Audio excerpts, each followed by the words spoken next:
Board of Education on May 22nd, 2017. Ms. Majewski, please call the roll. Simmons. Here. Nelson. Here. Briggs. Here. Blackman. Davis. Here. Huckabee. Here. Work. Here. And we have a quorum here. Next on the agenda is we have one student we are recognizing this evening. We are honoring a student tonight who received Speed's Assistive Technology Award. And Ms. Blackman, can you do the introduction? Good evening. I am very pleased to introduce Diego Garcia. He's with his mom and the Assistive Technology Coordinator from Speed, Jane Cornelius.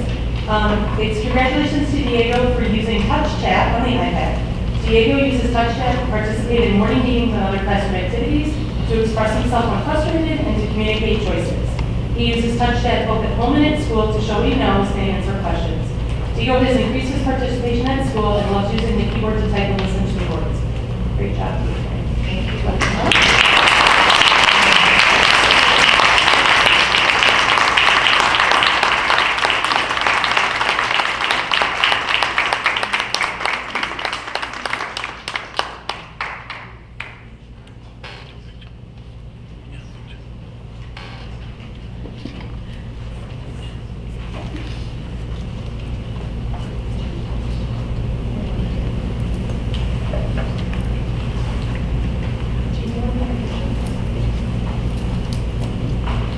And then can we take a picture really quick? Okay, so where do you want to stand? Yeah, Here? right here is great. Yeah, facing out that way.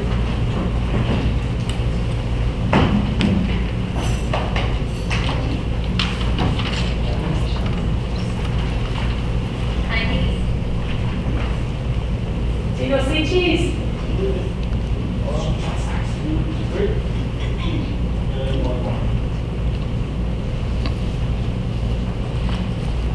Diego, can you say thank you?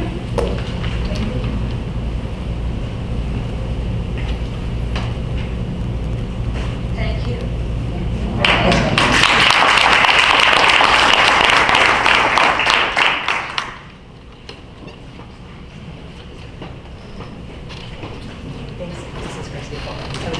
Okay, we are on to the next item on our agenda, which includes audience comments, and we do not have any audience members signed up.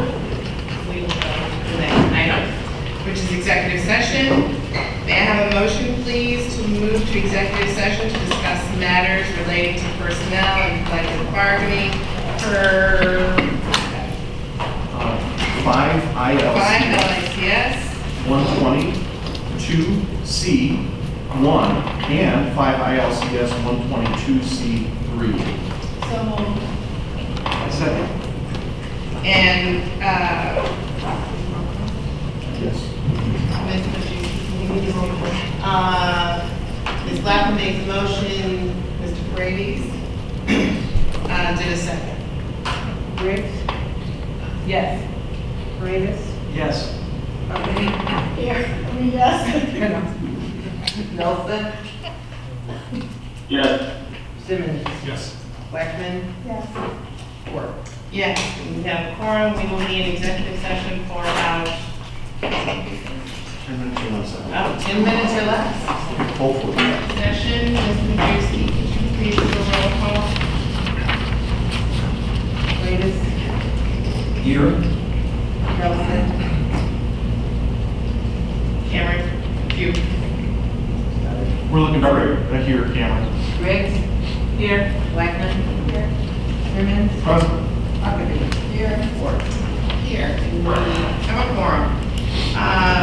We are now going to move to action item number 6. May I please have a motion to approve the assistant principal of Parker Junior High School as presented? So moved. Second? Ms. Blackman, Ms. Majewski. Roll call. 50-50 on this.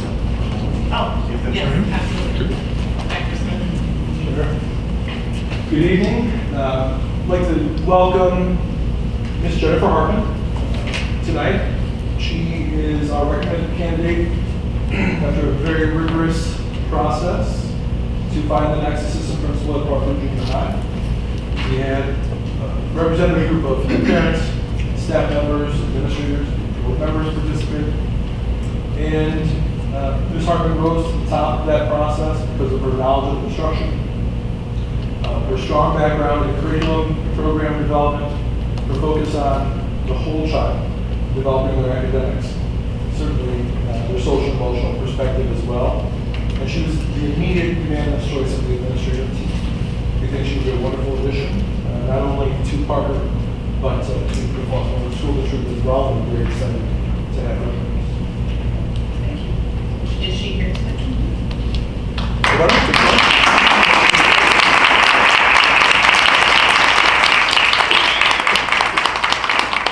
on 1 second, if we can do a vote.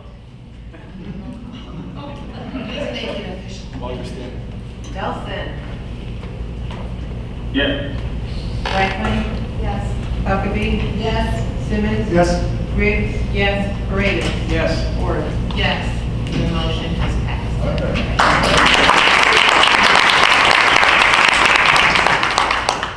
Thank you so much for the opportunity. I'm really looking forward to joining the team. And as I was mentioning earlier, I would also like to really compliment the district on your hiring process. It's one of the more professional and efficient that I've been through, so I really appreciate that, and I really look forward to working with the team. Thank you. And if we could step up and do that.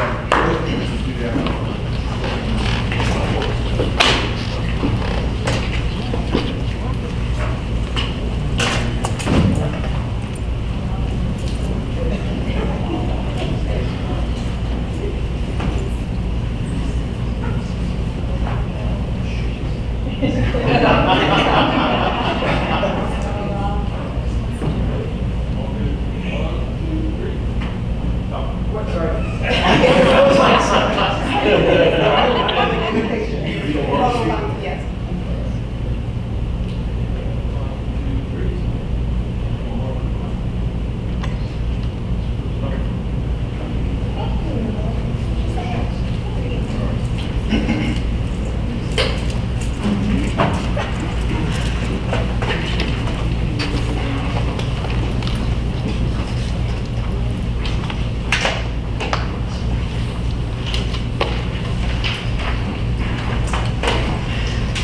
Okay, we are going to move a couple of items on the agenda around so that we can some of Fran's items up and discuss them now. So we will move presentation items A, B, and C down a bit, and we will start with discussion item D, which is the registration process for the summer 2017.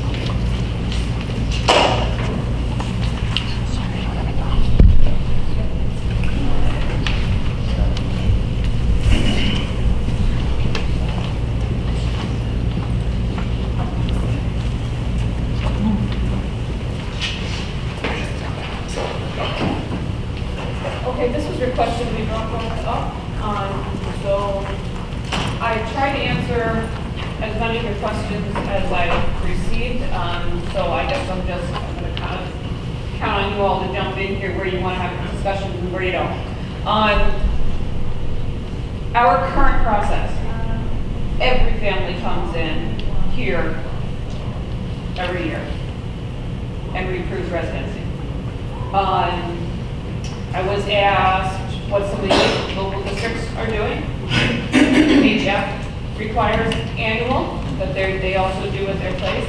Homewood 153 does not. The only ones who prove are if the students have been moved within the district or the new students coming in. Otherwise, they prove once and not at all after that. We do require certain pieces: property tax, mortgage statement, rental agreements, utility bills, etc. Okay.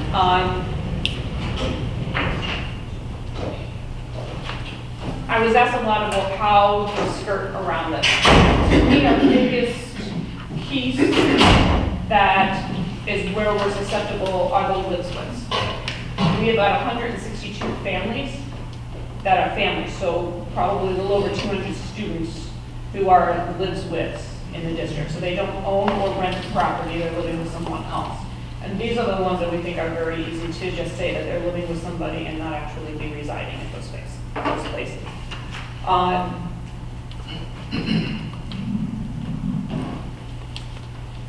This is a heavy manpower. This takes us away from the other things that we're doing during the summer, but it is heavy manpower. We do bring in aides and other support staff who are off for the summer, who do volunteer to come in, they get paid to come in. It's run us about $15,000 for the additional staff, and that doesn't include the Normandy level staff that get pulled to do the work as well. There have been lines at times, lengthy. Really the first day last year was probably the worst, so they reconfigured how we were doing things and seemed to move a lot better after that. But for those who don't move, it is a process to come in here. Using National would alleviate that, so the people who easily get through a system check wouldn't have to come here at all. It would cut that down completely. So what we're looking for, and I guess I'm going to try and do this a little differently. The information that National gets, and that was also somebody had alluded to the fact that only 2 districts were using them. That's not true. There's a lot of districts using them. Thornton Fractional, Markpro 15, Lyons 103, New Lenox 122, Dalton 148, Dalton 149, Lansing 158. I could keep it. The list of districts that are using them is getting longer rather than shorter. And this is a piece the automatically run through the database is getting to be also the norm. While National gets its information from the credit bureaus, it doesn't take in the financial information. The only information they're getting is the addresses that companies are using to send invoices or do their mailings to the families. So it is not any social security numbers or financial information that is coming down and being shared with National. It is just strictly the address information. So we send up an address. One of the ones that they sent us that shows why they would check people is if you have a family saying that they're an address from, say, January to November, and then a second address shows up with overlapping dates. Because we know you can't be living at 2 places at once, they start questioning which is the actual address that you're residing at. And those would be the ones that are picked up. Most people's, all your mail, all your bills, all everything is going to be going to the place that you reside. And those are the ones that they can just very cleanly, quickly say, yeah, we got it. It's the ones that have address like mail, for example, any of your regular bills, mortgages, Visa bills, so on, going to a different address than the one that we provided, that they're going to go and start doing door checks. But again, they do not get any financial information and no social security numbers.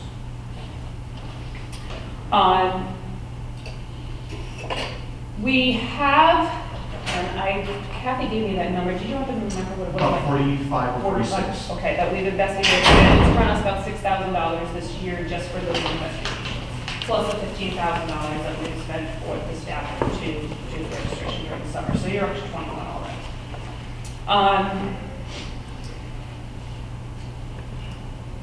What they do is we would put the dates, the names into the system. And again, check for just that address confirmation. And then if the family came up with those overlapping or a completely different address where the bills were going to, they would start doing the door knocks to the address that was coming up, not the one that we gave them, the one that was coming up. They would go there to see if the family is actually residing outside of the district.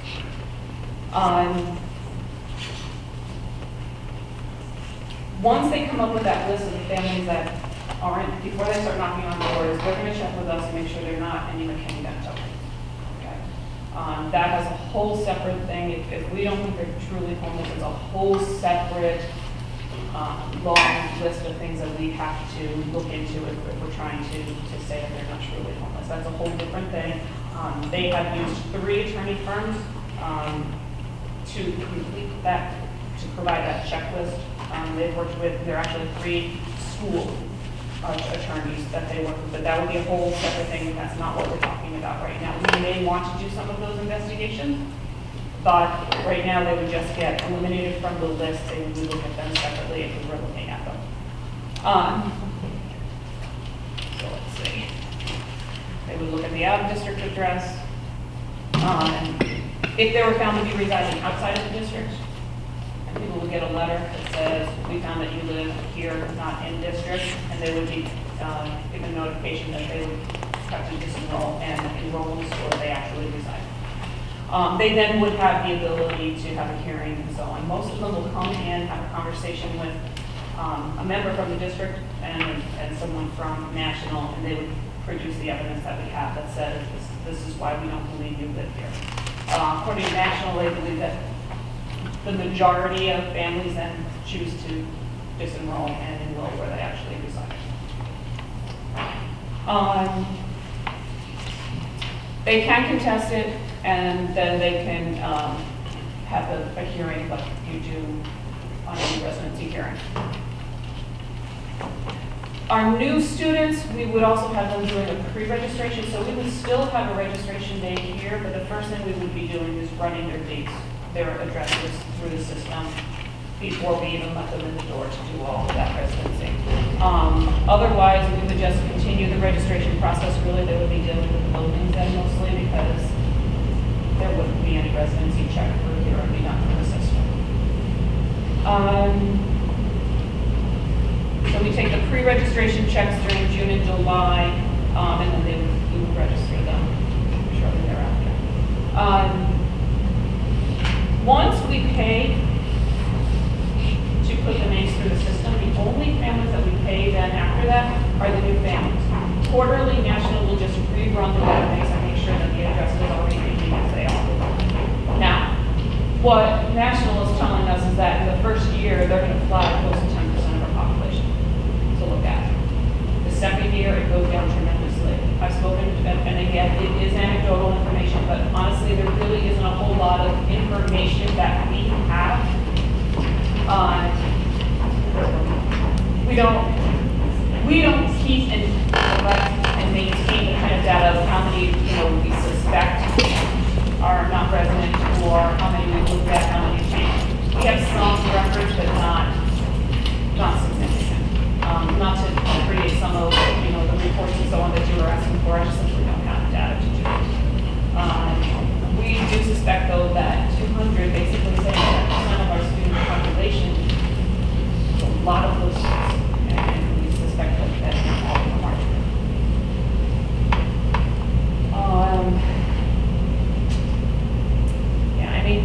Any students that move during the course of the year are told that they have to leave they can stay for the balance of the year, but they would have to go to where they're residing the next year. We would put information on our website, letting parents know what our residency process would be. And this was the one that I just put up. I thought Lansing did a nice job of telling their families this is how we're going to residency from now on. Yes. Do we have a historical policy by which, as soon as we discovered there were non-residents, that they had to disenroll historically? Does that sound familiar? Here's the thing. When you have to prove that they weren't there on day one. Because if they reside in your district on day one, they can complete the year. That's the law. So you have to have that evidence prior to them starting first day. A lot of times that's very difficult to do. But that's when any of the ones that we threw out for residency was because the information that we had and the evidence that we had was strong enough to say you didn't live here day one. Otherwise, they stay until the end of the year. So it's not that the policy hasn't been there, it's that you need that evidence. Are you saying that the vast majority of cases that have come before this board have resulted in immediate expulsion from the district, not you'll be there at the end of the year? The ones that have come to the board were ones where we felt that felt that the evidence was strong enough to say they were not here first day. You just verified what I said. Yes, that is correct. Do you anticipate that changing? No. No, because they're gonna have to, I mean, again, we're gonna present the parent with the information going, hey, here it is, you haven't lived here. And then they'll have the option to either withdraw on their own or we'll pursue a hearing. But what National is saying was when they lay out all the information that they have, when they're finished, most of the parents say, okay, they will enroll in the district that they actually live in. And that after the first year, the second year is much less of, cases that they're investigating, and the third year is even less than that. How much do we anticipate this will impact what we pay to the district law firms that we use in pursuing these cases? Is there, imagine. Well, like I said, this year you paid $6,000 to National. And for the cases that come to you, we pay the attorney who does the hearing for you. Right. Maybe you're looking at another couple $1,000 there. The savings for this really aren't in your hearings. I think you're going to see them go down significantly, but it's manpower during the summer, so that $15,000 we're paying extra people in the summer to do residency. It's the time saved for the parents, and quite honestly, I think it's the accuracy of the information that you're getting. Remember, what this is doing is really taking a look at everybody, all of their information, all of their pieces coming down and saying, yup, look, everything that they got is going to this address. Of course they live there. Versus them choosing what pieces, and only 2 of them, that they bring to us to prove it. Okay. Where you can go and get a bank statement and a state ID very quickly without much evidence. Produce those to me, and I'm letting you in the door. But every other piece of bill you're getting is going someplace else. Okay. And that's what I think the power of this is. That's where the accuracy is. And again, it's going to cost you way less than having people here, and your parents aren't going to be waiting. Just to clarify, we're not pushing into information beyond your Just building address. address. Okay. And we're not pushing in those creditors that are dropping it down. They're not dropping down financials. Gotcha. And that's the piece about, no matter what you say, what they say, is we're using, I'm all for getting rid of the paper. I certainly don't like come to this process. But it's the actual use of the credit bureaus that is really, for some reason, is disturbing me. And I'm just trying to figure out why we cannot use, or they cannot use the Cook County, what is it, assessor's office in dealing with taxes. And I think that's just a huge concern for me. I know what people say, but I also know that I being a former loan officer, and then the things that are going on today, you don't always need social security numbers to get information on it. So for me, that is a huge concern. I'm about a more efficient process. I'm about us saving money. I am hugely about if I don't have to come up here from, and parents don't have to come up here unnecessarily and have to produce all this information. They're having to store and copy it. But it's that piece that is hugely, and I said this before, it is that piece that is seriously disturbing my spirit. We are being told that the credit bureaus are not giving any of the financial support. That's the best that I can do for you. That's what they're saying they're only providing the addresses. Because that's all that they're looking for. This is where people pay their bills. This is where credit ratings come from. I just seriously have an issue with it. And I think the community they'll love to not have to come here, but just not, that just doesn't make me feel comfortable. So, there's two things. There's the efficiency piece of it, and then there's the cost savings. And so my slight concern, but I think you tell me. So oftentimes, we have these wonderful processes, and they seemingly work just fine, and then we still need manpower because the process didn't quite work out the way we thought it would. So are there any safety guards in there? So you said that we $6,000 lost to benefit families. So theoretically, by doing this system, then that cost gets reduced to. The first year it may be, well, they're saying first year, they're thinking, so the initial cost is $3,600. They're expecting about 10,000 in the first year. And because they're saying that you're going to find the people who don't actually reside here. And that's the other flaw in our system. It's not just efficiency, it's not just cost saving, it's about the fact that our process is flawed. We are asking people to bring us 2 pieces of information, and they can determine what 2 pieces of that information is within a list. And that's not too difficult to get around. And so by flawed, you mean is that 10% of kids that we can't identify? Where we have teachers who are telling us, we know they don't live here. The child will tell us that they don't live here, but we can't prove it. They've managed to they've gotten through our process.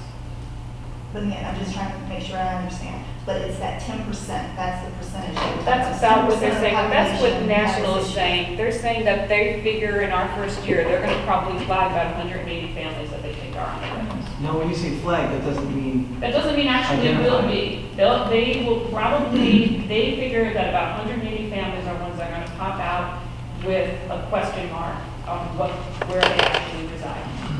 And those, once we get rid of the McKinney-Bentos, those they will start doing door knocks. And that first year is going to probably cost about $10,800. Okay. Estimate. But we're not identifying 180 kids that are not living here. No. At this point, I have no way of doing that. If Okay. they come and they give us those pieces of information that we asked for, Right, they don't think that the 180, Right. It'll be a percentage of that that they find do not live here. Sure. Like right now, out of the 45 or 46, there are 8, I think, that absolutely for certain we know they don't live here. What I can't prove is when they, when did they move out of the district? So no matter what the process is, those 8 we're going to have something different for them. If they try to come back in, we're going to have to prove residency in a different way because right now we believe you don't live here. In this scenario, we would be checking everybody up front before they're allowed to register. And thereby, going back to your other question of, that should cut down on the number of things you have to investigate after the fact. You do all that first, it's out of the way, you don't have to deal with hearings then. So these 8 people, I can't imagine with the evidence that we have that they're able to try to make a claim that they're here and they should be able to register here next year. So the 10% actually is less about, where does the 10% come from? That's sort of. the 10% comes from National, when they've been going in and taking a look at the districts their first year, when they run them through this database to just check the addresses, they're saying about 10% get kicked out, but they're saying they don't live where they're telling you they live. Okay, so that's Those are the their ones that they, percentage that's based about based on all the districts on that they their have started doing. And then from there, they'll go in and continue to do checks. And from there, they're saying, they said about half. I would be amazed, but that's what they're saying is their history has been, is that they're finding that half of this wrong. I'm sorry, did you have more questions? Where are you going? So, just one more. So the 200 that's on here, that's their number, not our number. It's Well, not our I took a look at, we have about 200 students who are currently registered as lives with another family. Okay, so I we question have identified 10%. our 10% already. We've identified 10% that I think are high risk. Okay. How's that? And so then this agency will look at everyone. Everyone. But theoretically, this 10% that we kind of already identified, they're saying they'll be able to cut that in half. That's what they're saying. I have a question for you, Fran. I'm just trying to understand the cost savings. So in the current process, it was 10 days costing just over 15,000. So part of that is the day that people come in, is that? Yeah, there's all the days that people come in, Okay, because we do them for multiple days. so the day that they come in, they're not only providing residency, like you're going from station to station, like it's like one little piece of it, right? It's probably the largest piece of it, because the other part is to make sure that you have free and reduced lunch application in your Right. hand. We provide the computers, if you haven't done your online registration, for you to be able to do it there, but you can do that at home. And there's actual paper forms that you have to fill out there. They are all residency. Okay, okay, so then all of that will get eliminated. So there will be no coming in for any of those things. The only time that we're gonna have people come back in that are either very new students or new kindergartners. And then for your class assignment pickup day, we'll do the rest of it. So the forms associated with free and reduced lunch and some of the other things, they won't have to come in and do that? No, we will provide it in an electronic format that we make sure that it touches, and we can provide the evidence that it's gone to every family. We will have satisfied our federal requirement. So that can be done regardless, right? Yeah, Whether we it can. use this program or not. They can. Did you have more questions? Yeah, I do. And the only way that we can get multiple addresses in is the credit bureau. That's it. There's Well, no it's other not way. just, it's not just, that they use the credit bureaus, they also use the court system, they use the postal system. Those are the big ones, because it's basically the courts, the post office, and the credit. Gather all the, addresses. And the DMV is. And the DMV, that's it. So is there a way not to use the credit? That's his proprietary database, and that's what he will, and all of those systems update the addresses nightly or quarterly, depending on which service it is, but I know that the credit bureaus are doing it nightly, they update the court system also. Have you found anybody who said this just didn't work for us, that they tried national and? Honestly, I've spoken to about 5 different business officials who said I wouldn't go back to doing any other hall. They said it was just way easier and more accurate. Because we all knew that there were plenty of ways to get around the system. Cameron Nelson are you still there, Cameron? He has a few questions. Can you hear us?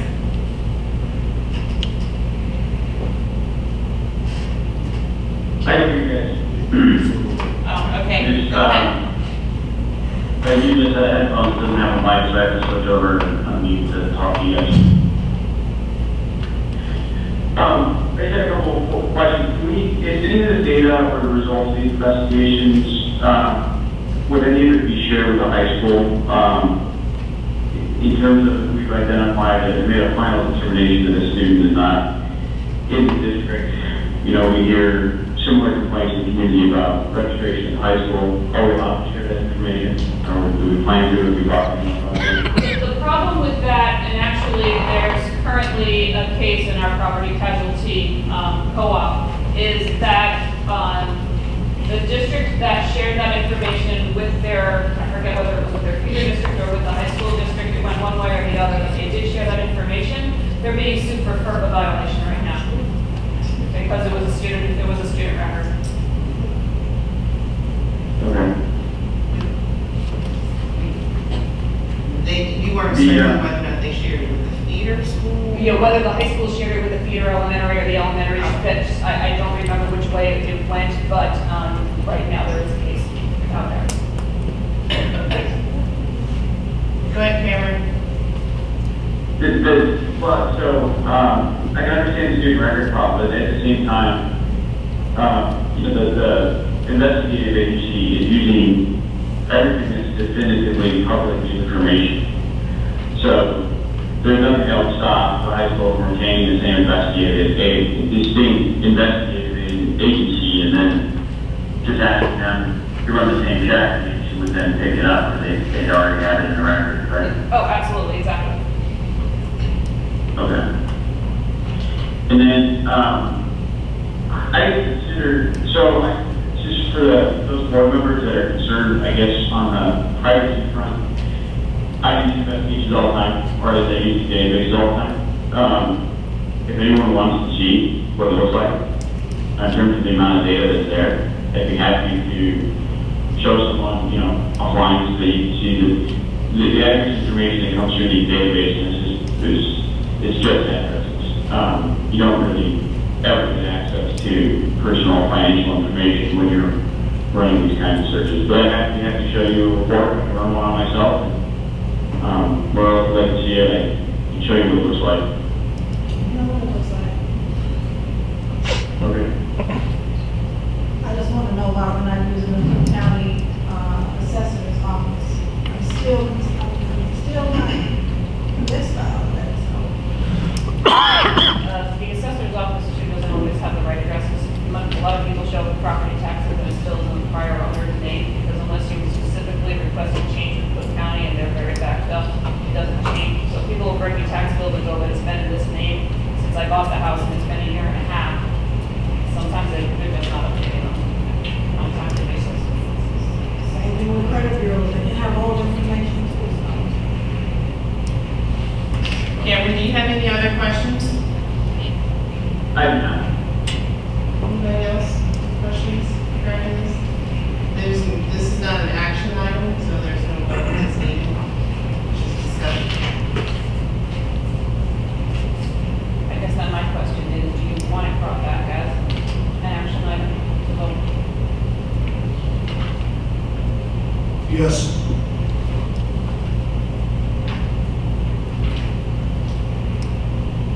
I would Is support there any that. other discussion about it? I'm fine.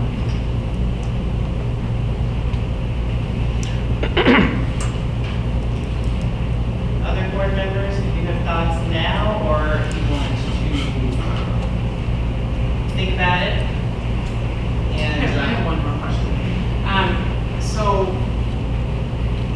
what precipitated the investigation initially? Did they come to you and say we can make this easier, or did you come to them and say? They've been working with us this last couple of years to do the investigations, and that they had offered it to us from the get-go, to do this process. Originally, we said, no, we're gonna stick with that process. But the more, they brought it back to us and said, hey, we're really having some good success with this.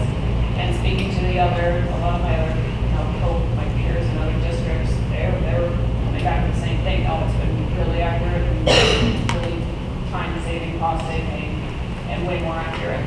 And how long have they had the system in place? I know one district has been doing it, I think at least 4 years now. So I don't know how much longer than that it's been. I do know one that's at least 4 years.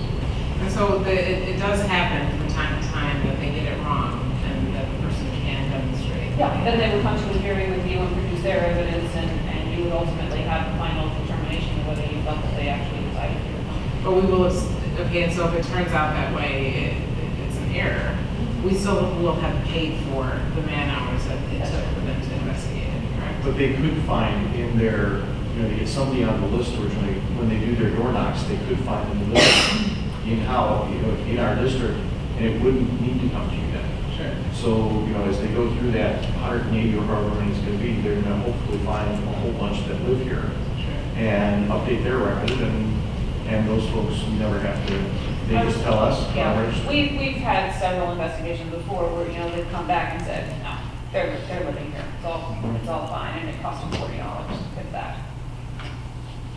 Are there other agencies that do this type of work? I mean, we don't have anything to compare this to, except to We don't, and what I we've don't know already that there's been doing. anyone else out there with a database like this. There are plenty of other agencies that will do the door knocks and those investigations. It's this database to do a quick search that is where the strength is of this company, because there's none other out there that will work. No, you're saying National does work for us now, and they have been doing work. Yes, Okay. What is it that they use now? they're doing the door knocks and the actual We give them, we tell them, we suspect that this family doesn't live in the district, and here's why. And they go ahead and do their investigation. They're not using databases. It's all the knocking on doors, looking up, there's, I've read some of the reports, they're seeing a car outside the home, they believe it is the student, they check the license plate, the DMV, and help determine that they're living here or not here. So it is not the same kind of investigation, it's all door knocks for the surveilling. How will families give permission, like, will they sign a disclaimer or a form that says we're allowing National to check our credit?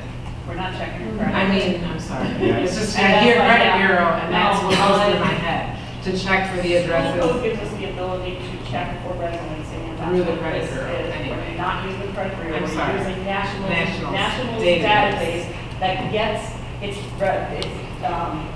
address information So from what the will county. parents have to provide? Nothing? You're gonna provide it.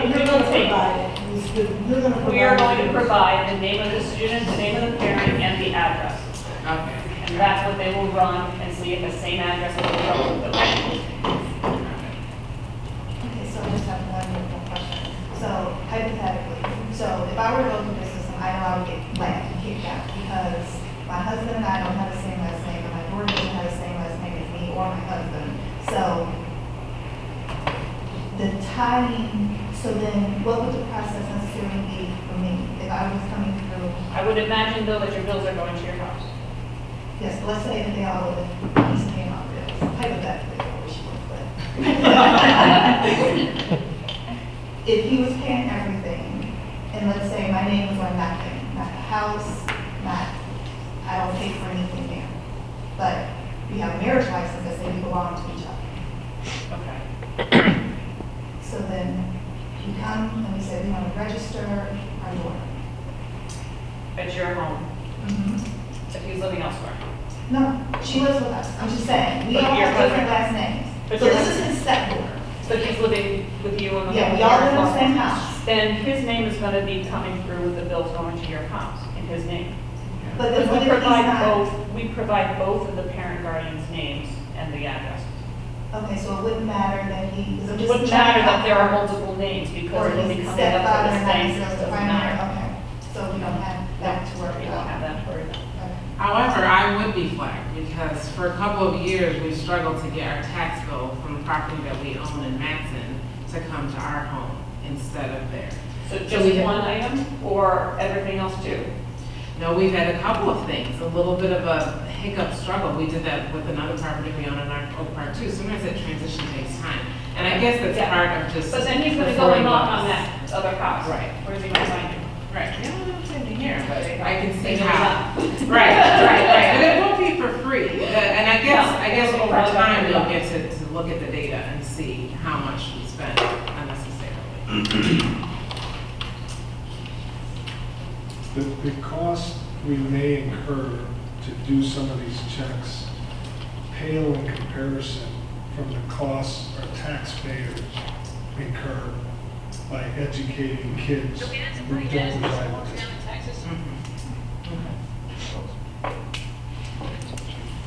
And that's ultimately the bottom line point is, like I know right now, these 8 students, if they weren't here from the beginning of the year, they've been utilizing resources in their classrooms, and so you've got class sizes that are a little bigger right now than they should be, wherever the classes they're in.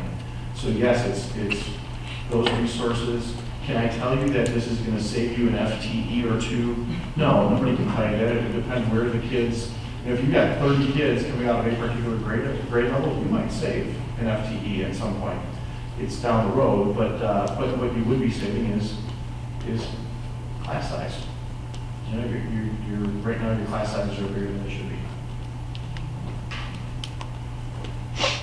But we're only talking about a small portion That we know of right now. of kids. Yeah, that we know of. That's we're absolutely fallible. Every system that I've been a part of is absolutely fallible. That you can get around those systems, and so you know you've got students who aren't from your district there. This system is less fallible than what we're doing.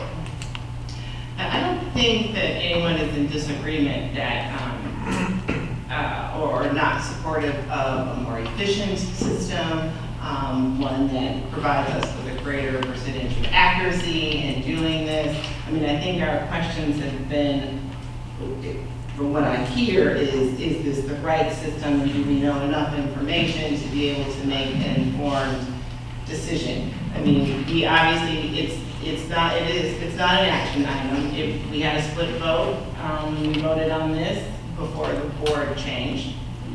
And we were asked to bring it back, to have a discussion, to give the board an opportunity to ask more in-depth questions under a different scenario, which is, it's not a set of questions and now we have to vote on it. It's more of a discussion.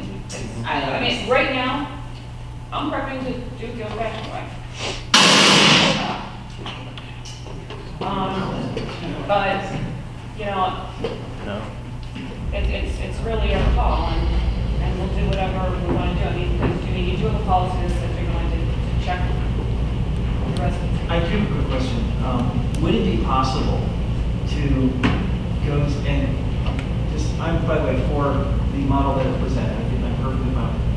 But would it be possible to opt not to access the credit reporting companies like Xerox or? Like I said, they put it into their, It's this is their- where the information is being drawn from nightly, and that's what they're using. I can't mess with what his database is. Okay. That is the program. That is- Yeah, it's, Right, we take that out. Right. There's- Right, then we're right back to where we were. and again, I'm And what the little slide on Lansing School District, you would recommend something like this? I would put to go something like that on our website? website, just to let parents know what we're doing. Could a parent opt out? Could a parent say, no, I don't want to use this? The whole idea is to stop them before they get in, and to prevent them from even wanting to try to get in. There are so many loopholes, so many ways through the cracks, given our current system, with people who are not experts at this, who are not trained in this, who are spending gobs of time and hours and everything else, not doing what they're trained to do and what we hired them to do. These people are the experts. They're doing it for many years for many other districts. I've been doing this 10 years. This is among the easiest decisions that I've ever had to do. And it's being recommended by the administration. Are there any other questions?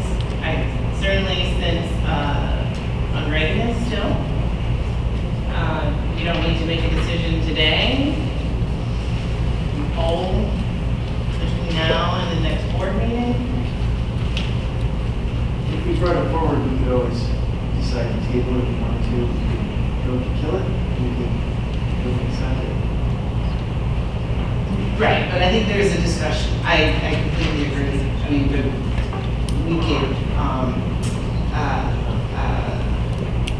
have a better indication before then. I mean, we don't need to wait 2 weeks and then put it back on the agenda to vote.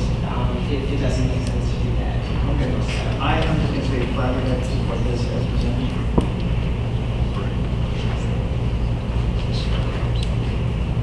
Again, you don't have to, we're not voting, so you don't have to feel pressure. No, I don't. I'm just want to say that, so my biggest issue is, it's not even necessarily like social security numbers, because again, I'm also in Skip Tracy, and people, when you see your last name, they kind of everything they want to talk to. So, to that end, I just wanted to make sure, and this is just maybe me processing, because I wasn't sitting here the last time, I just was in isolation and a whole bunch of questions like this, is to make sure that indeed it's going to give us what we want to get, which is in addition to catching them before they get in, but also the cost savings, because I've also been a part of many, and again, but many overhauls, and we're going to do this clean, efficient way, and it's ended up costing us more because it didn't quite work the way we thought, and you still had to put those manpower hours in, and so then that only burdened the staff even more, because we thought this was going to work, and then it was a glitch or something, and granted, it's been vetted through all of these other districts, so that does help. I like not being the first one. Right, so that does help. It's just, I just need to think about it a little bit more, make sure it's not something I haven't not thought about as a potential, like, thing.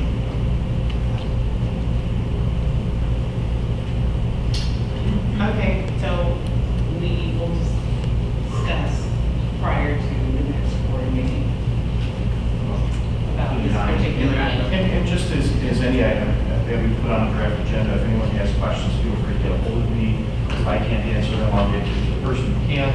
And so, we'll, and later on in this agenda, we've got upcoming topics as one of the agenda items. And so, it's easy enough to calendarize this. Okay. Thank you. So unless there are any more questions or concerns, we're going to move on to the next item. Fran's got a lot, and I know she needs to get ours as early as possible. So if there aren't any other items, we're going to move on to the next, which is the first reading of the revised policy 445, insufficient fund checks.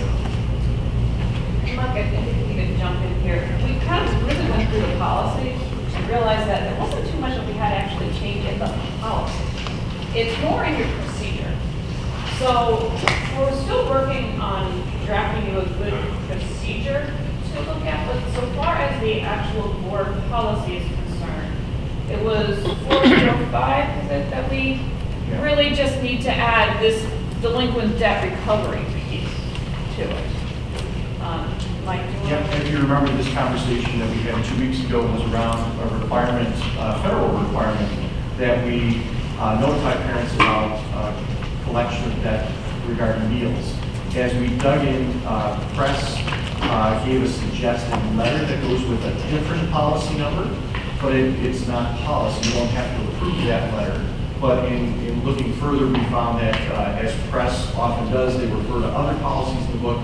445 is one that was not updated in the past. So there was an earlier press release from a couple years ago that changed this from insufficient fund checks to insufficient fund checks and debt recovery.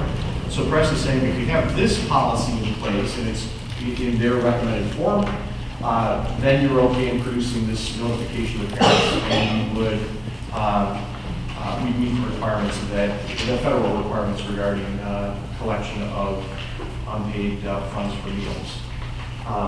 And so, in listening to the dialogue last time, we took much of the press language and just, with one small tweak in here, you'll see a red line version of 445 in your packet. The language talks to up to the maximum and allowing to pursue to the fullest extent of the law. I believe, based on our last dialogue in here, that once we have these policies all set and in place, the board still is going to need some more dialogue to give direction on what kind of pursuit they would really ultimately like from administration. But at that point, then Dr. Smith will be in place. We will have more time to talk about these processes of registration fees that are delinquent and so on, and all together be able to create direction on moving forward. What we do know is that in the registration packet, there will be a letter to parents indicating our process for debt collection. So we're going to be very upfront, very forward, instead of doing things all after the fact. So there will be a piece put up front in the registration packet, as prescribed now by the federal requirement.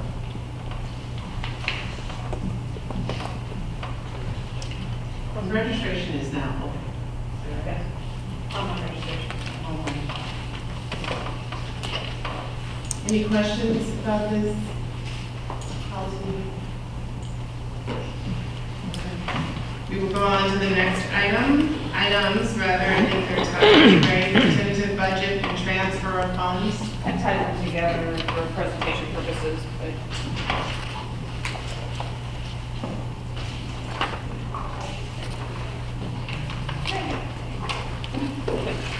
okay.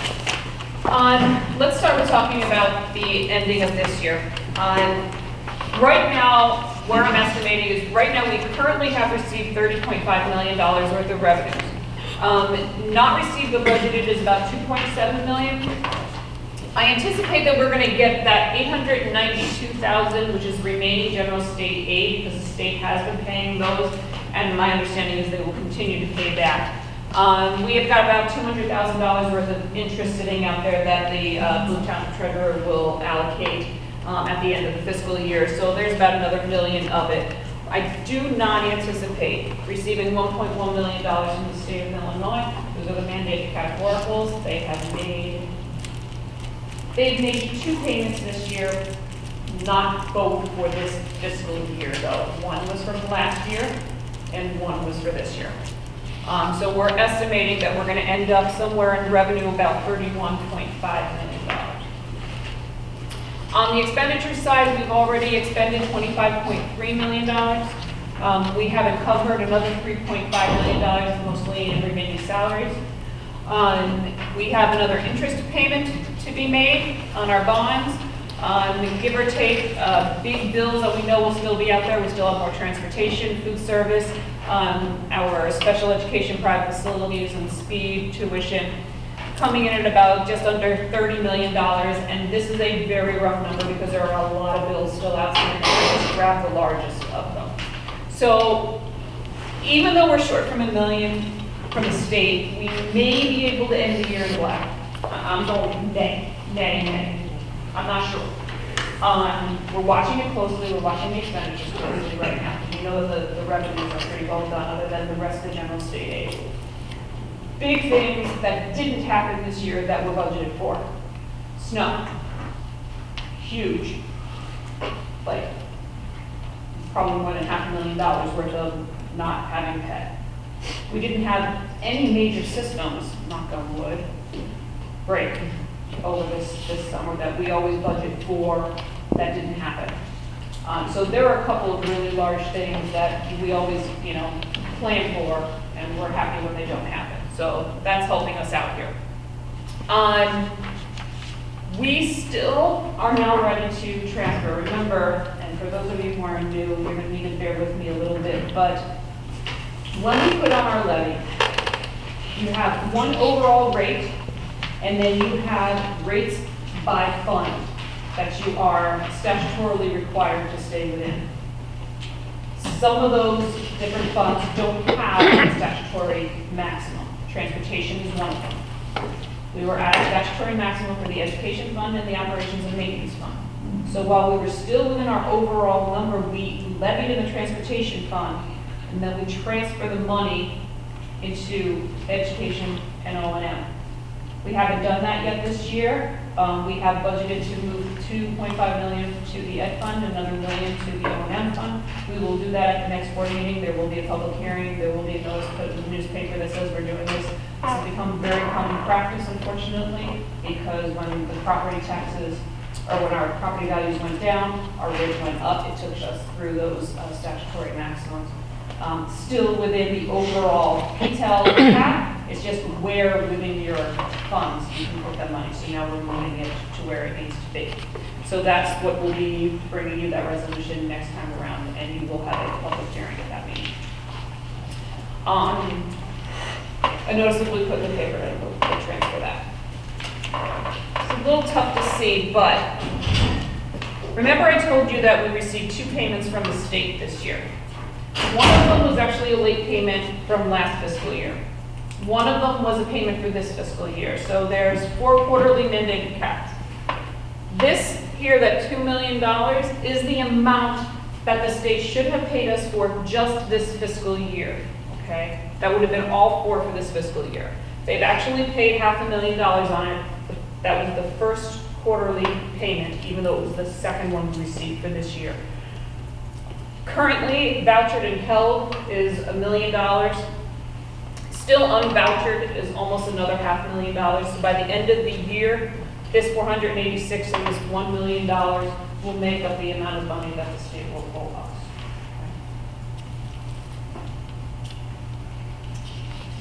Okay, so let's move on to next year. This has been a very interesting tentative to try and put together, to be honest with you. We have a 0.7% CPI for 2016, that's a known quantity. We don't have 2017 or going forward yet. However, it looks like CPI at the moment is holding at about 2, so we assumed 2. Okay. I left general state aid flat. If you look at House Bill 2808 and you put our district into it, the amount of money that we're getting next year is pretty much flat on that bill and that language. Or they could do what they're doing this year, and that's 100% fully fund general state aid at 6119 the way they always have been, which leaves us flat. Or they could create some other iteration of it, but since there is no new money downstate, I don't see us doing any better than flat. So that's what I did. I left general state aid flat for the moment. I did budget for 4 payments at flat funding for this mandated tax. For the tender. For the one that I'm going to ask you to approve next year that simply gets us rolling for the new year. I will tell you, by the time I give you a book in July, I will probably have that knocked down to 2 payments because I don't think the state's going to be able to make all 4 next year. I don't think they're not making them now. I don't think they're going to be able to make them then unless something really dramatically changes. So that is one assumption that I would like some input.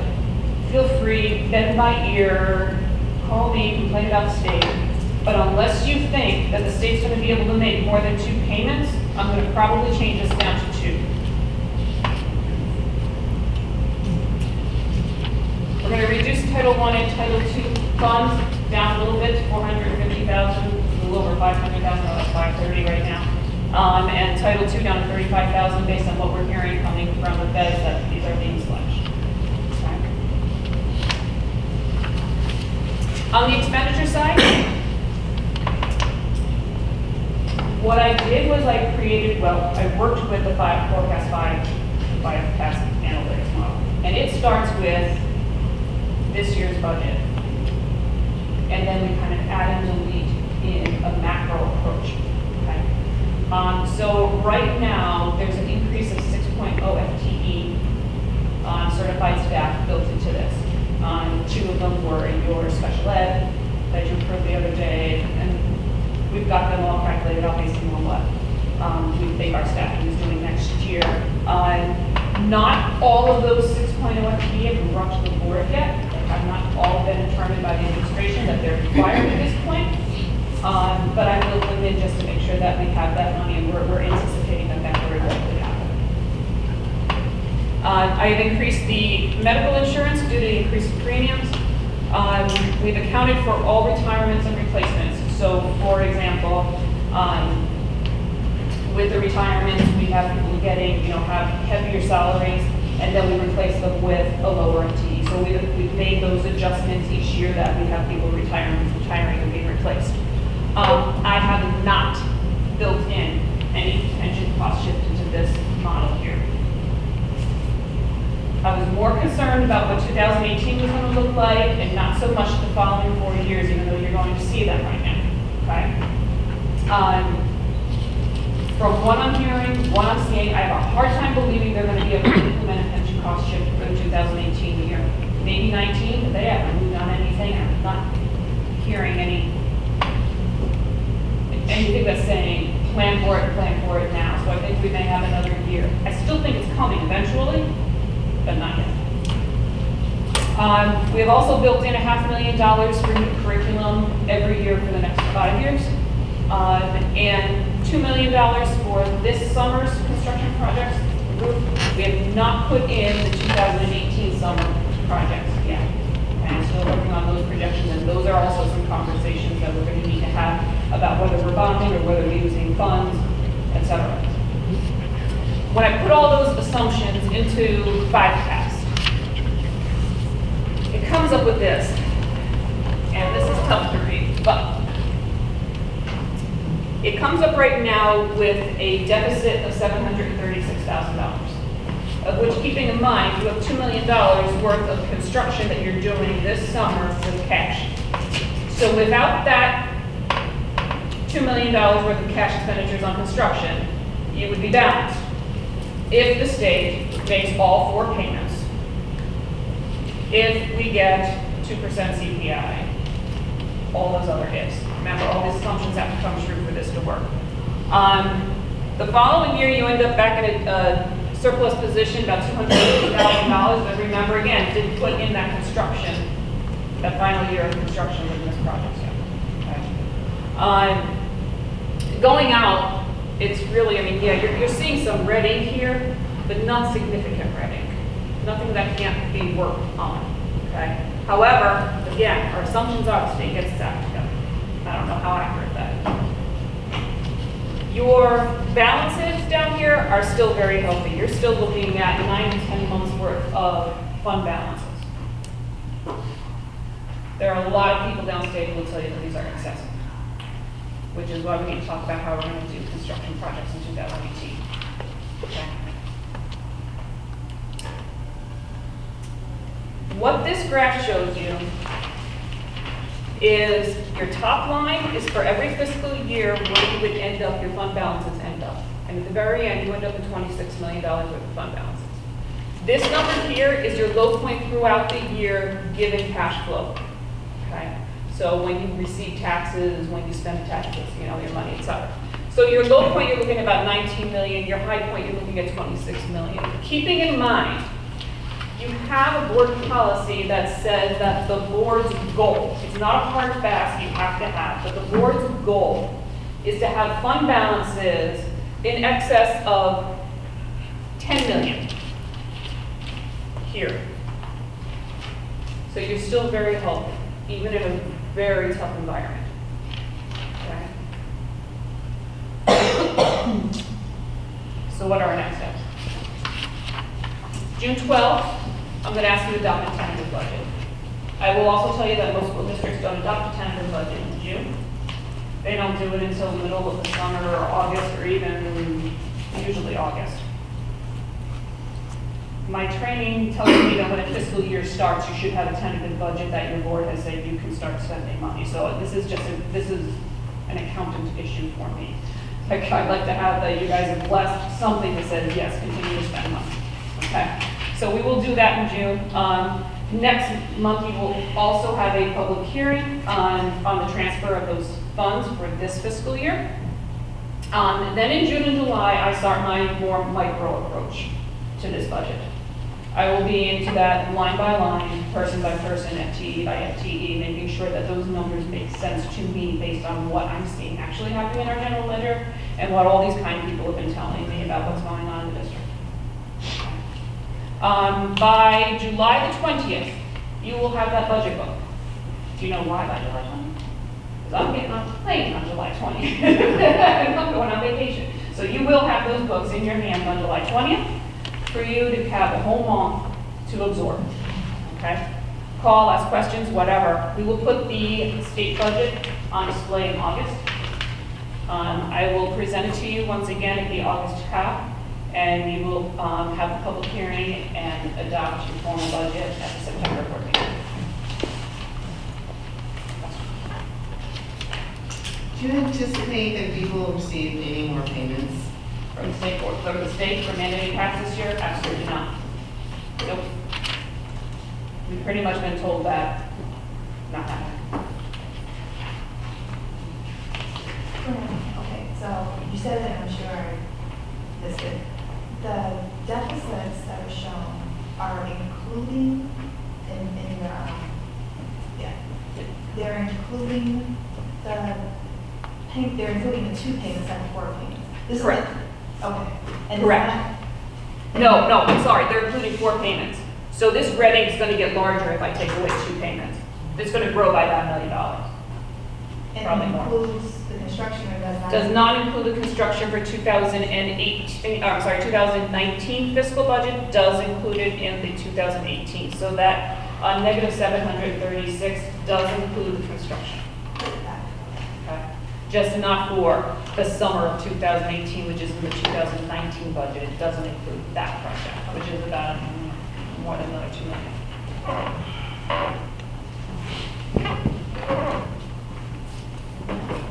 So if the state doesn't make through the report payments next year, did you say that was an extra $1 million of deficit?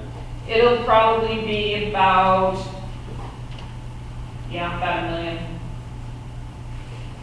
So with the state missing 2 payments, and if we put the $2 million in construction, Yes, if we look at it could be a $3 million. then we're looking at, Yeah, it could be a $3 million. I'm sorry. Okay. Yeah.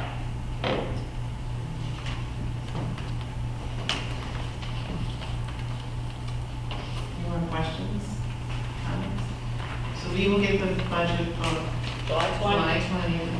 And for new members, you need that whole month to digest. That really big book. And at that point, just throw in questions whenever you have them, email them to me, whatever. Make up a time to come and meet with me, whatever you're comfortable with. All at once, piecemeal, doesn't matter to me. So I would ask to both the administration and the board members in general, do we need to have that conversation now about what we want to do about that $3 million deficit? Do you want to wait for a meeting or two to further discuss it? I guess my question is, do you want to come to the board at this point on whether we're comfortable with that deficit or whether we want you to do something about it, or do you want to wait until you have more data and ask us later? Here's what I was considering doing, was at the last meeting in June, your June committee of the whole. I'm gonna bring you back again, tentative budget discussion, and I'm gonna bullet point the areas that I think you need to have input in so that I know which way you want me to assume. But I wanna give us another month and see what happens downstate. But then, yes, then I think it's very important that at that point, the board has some input in how you want me to build this.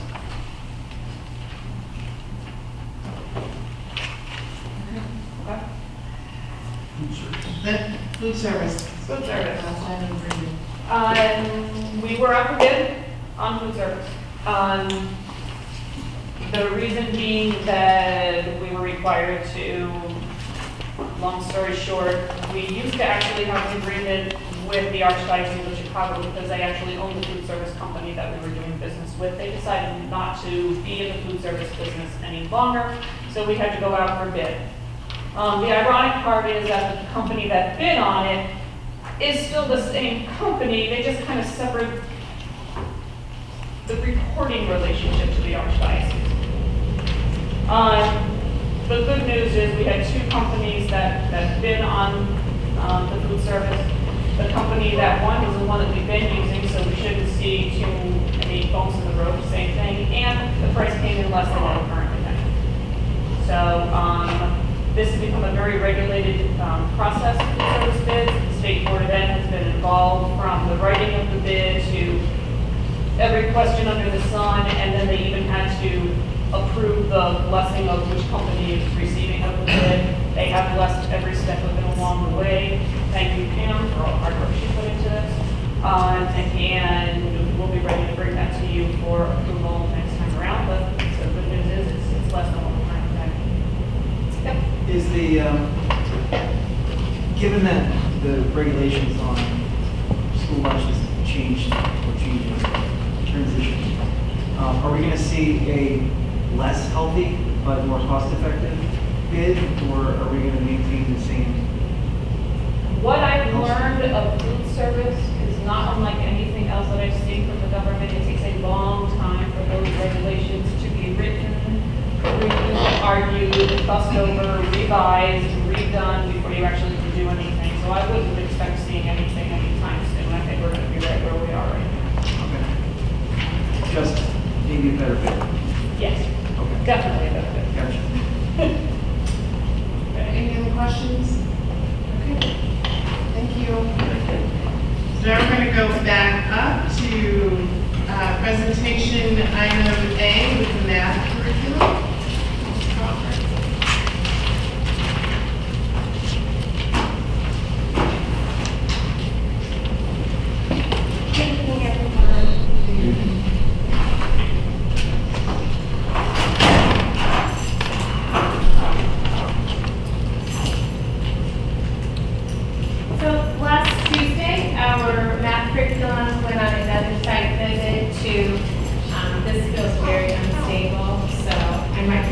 Bring it a minute, right here. Is that a music stage?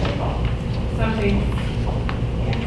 Should be high-tech podium. I can already see that, like, one beside this jacket. Something's not going right, but I'll jump off. But last Tuesday, our math committee went to visit Lake Bluff School District to observe the Bridges curriculum, which is our second pilot that we've been using for a few weeks now. We were able to observe that program in K-5 classrooms throughout the school. Before I go into what we saw, I would just like to publicly thank again our math committee as well as Lake Bluff School District for opening their doors to us. We had an incredible visit. And I will start off by saying that our teachers on the committee came back noticeably more excited from this visit than they did from our visit to observe the Eureka curriculum. Not that we didn't saw things that we liked at both, but I'll talk through some of the things that we really saw come to life with Bridges and Lake Bluff. We saw a lot of high levels of student engagement and mathematical thinking and mathematical discourse. We saw lots of classrooms where it was a requirement of the curriculum for students to work collaboratively through problems and also debate and sort of use that mathematical language consistently throughout the school. It was seen equally in kindergarten classrooms as much as it was seen in fifth grade classrooms. So that was really great for our teachers to see. We saw a much stronger level of consistency and implementation of their mathematical practices than we currently see in our district. So that's definitely something that was an aha moment for our teachers. Along those lines, we also saw a lot of common vocabulary. So students were using the same terminology, kindergarten through fifth grade, to describe their thinking and to describe their work. And that's definitely something that we're looking for in our programming. In our conversations with teachers, we had about an hour to debrief with the team of teachers, including their math coaches. Some of the things that we asked them around just lessons learned. They are 6 years into this program, and they've had quite a bit of time to be able to come to some terms with what the program is doing and how it's working. They said right off the bat we saw dramatic increases, not only on their state assessments, but on their NWA assessments. They felt like their students were already, or the large majority of their students were already performing at very high levels, and even their students who were performing at high levels still showed dramatic gains a year or two after implementing this program. So that was really important for us to hear. They, again, just like with the group that we observed using Eureka, they really stressed the importance of professional development, which we know that we will stress as well. And they stressed that their unique approach to professional development was that it was embedded and ongoing. So it wasn't sort of once in a while, day-long professional development, but it was threaded throughout their weekly work or their monthly work. Some continued wonderings that our committee had about this model and this program, just thinking through time for teachers to be able to wrap their heads around this and to set up everything. There's a lot of content. There are a lot of materials, which is a great thing because we know that it's things that our students need, but we also need to budget for time-wise to get that done. That there's a steep learning curve both for teachers and for students, and it's that level of rigor that we've been looking for in our district, but that we also need to be patient with our teachers and our students to support while we push the envelope as well. And again, going back to stressing the need for support for new teachers in particular and ongoing training. Our next steps. This Friday, I'm happy to say that this will be our final committee meeting for the school year. We are having a half-day meeting during our Teacher Institute Day to look at the data, comparison data, both from the teachers as well as the parent data from our surveys and from our math night, and come to a final decision on where we want to go, what our program will be for the upcoming school year. Immediately following that, we will start to communicate our dates for professional development, both for over the summer as well as during our Career Institute days and ongoing throughout the school year. One model that Lake Bluff, who's using Bridge, has shared with us that we really liked and we would like to try and implement is that their professional development, regardless of what program we go with, that their professional development opens up for everyone in the beginning of the school year, but that they have their specialists come out for the beginning and end of every unit to work with small groups of teachers. And the Lake Bluff teachers really stressed that they thought that was extremely helpful and that it helped give them the needed attention that they needed to be able to carry out the units and also reflect on the units at the end. Along these lines, we also have been discussing throughout the year with our Parker Junior High math team that we know with bringing in the new curriculum that we also want to make sure that we're using the content wisely and that we're making sure that it gets across to all of our students. And we feel it will be really important to add an additional course for our 7th and 8th graders and or 8th graders to be able to really focus on the pre-algebra skills. Right now our students sort of have the option to either go from advanced straight into the honors class, which we all know is the honors course that we teach, the HF's curriculum, the HF's Honors 1 class. And what we've seen throughout this year, just monitoring it, is that we know that there's a big chunk of pre-algebra skills that some of our students may be missing. While they may show some signs of being ready for the honors course, we also know that a large majority of our students would benefit from having that material stretched out and being able to focus on some of the pre-algebra skills. Having a consistent curriculum throughout the building will help us be able to plot out that pre-algebra course so that it doesn't interfere with the honors algebra material, and that we can make sure we can replicate it year after year. Yes? Okay, so when you say add a course for 17th graders, does that mean that they would take honors algebra later after they took the pre-algebra class? Or? Yes, this would be the students who are, before going into the honors class, could use a more foundational understanding of the pre-algebra skills so that they'll do better in the honors course. Okay, which I think is a great idea.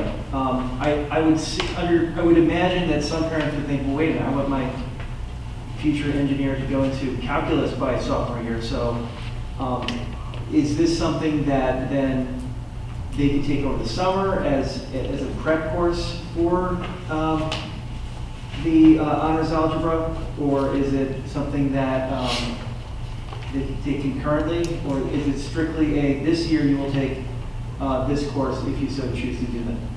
That's really a conversation with the parent and with the student and what the student is ready for. They could take the pre-algebra course over the summer as well, but this is really for students that we feel like a summer would not be enough. Okay. That would really need that core instruction, the pre-algebra skills, so that, again, they will be successful in the honors course. Okay, and is it something that they could, if they were excelling and moving in that direction, that they could opt to take as 7th graders as opposed to waiting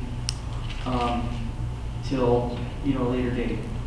As opposed to waiting until 8th grade? Yeah. Yes, absolutely. That's the thinking that we have some 7th graders who went straight from advanced to the honors class. Oh, okay. And we're not. We didn't feel like we're completely prepared. Sure. And this is that group of students that we really want to make sure we have a strong foundational understanding for, but then that we also have consistent content to be able to do that for them. Okay.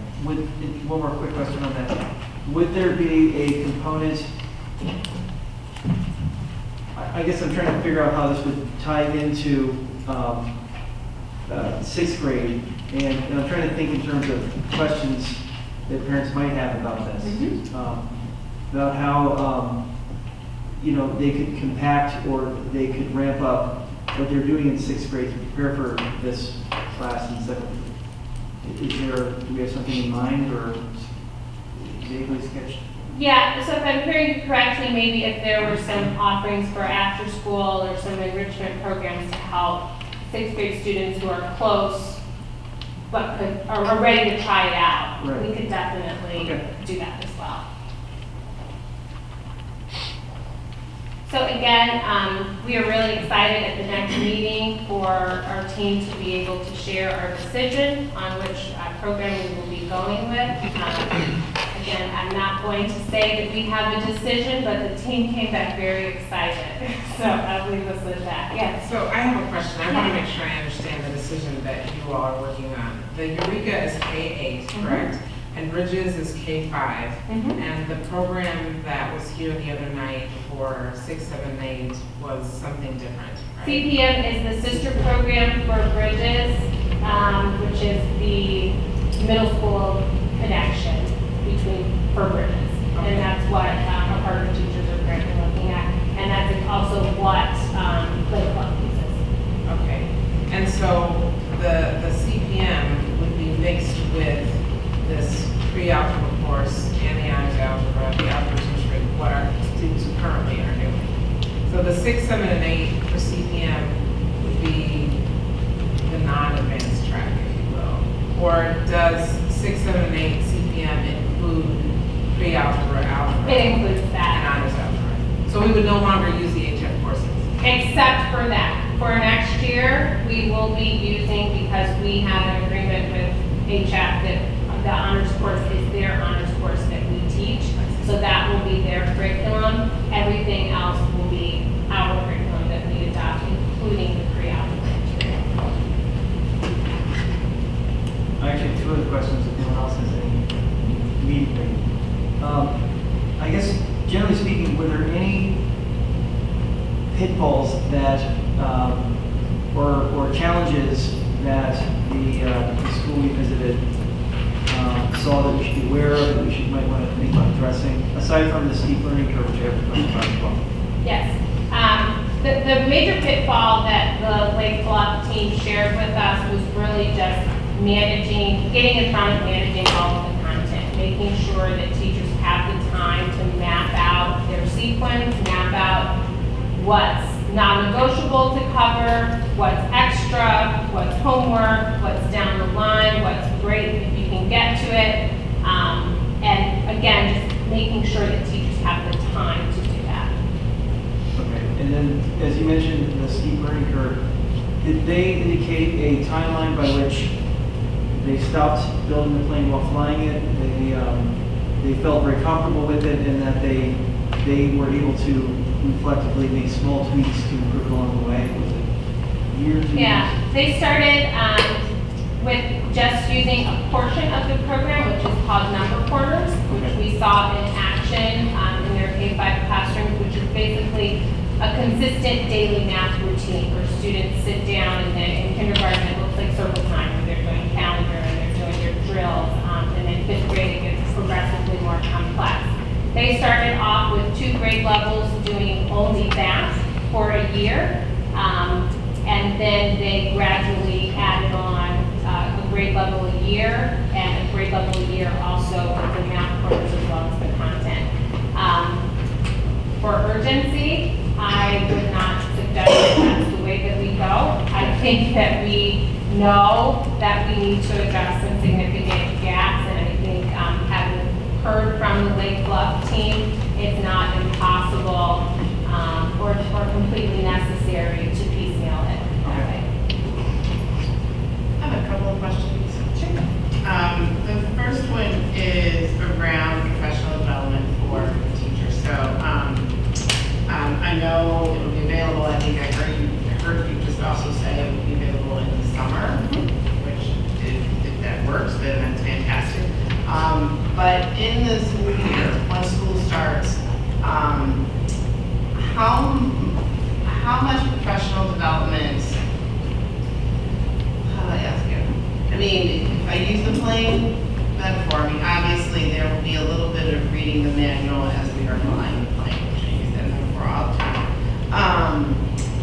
how will the teachers get support on this? I mean, will we have math instructional coaches that will be, I mean, how will we ensure that teachers on a daily, weekly basis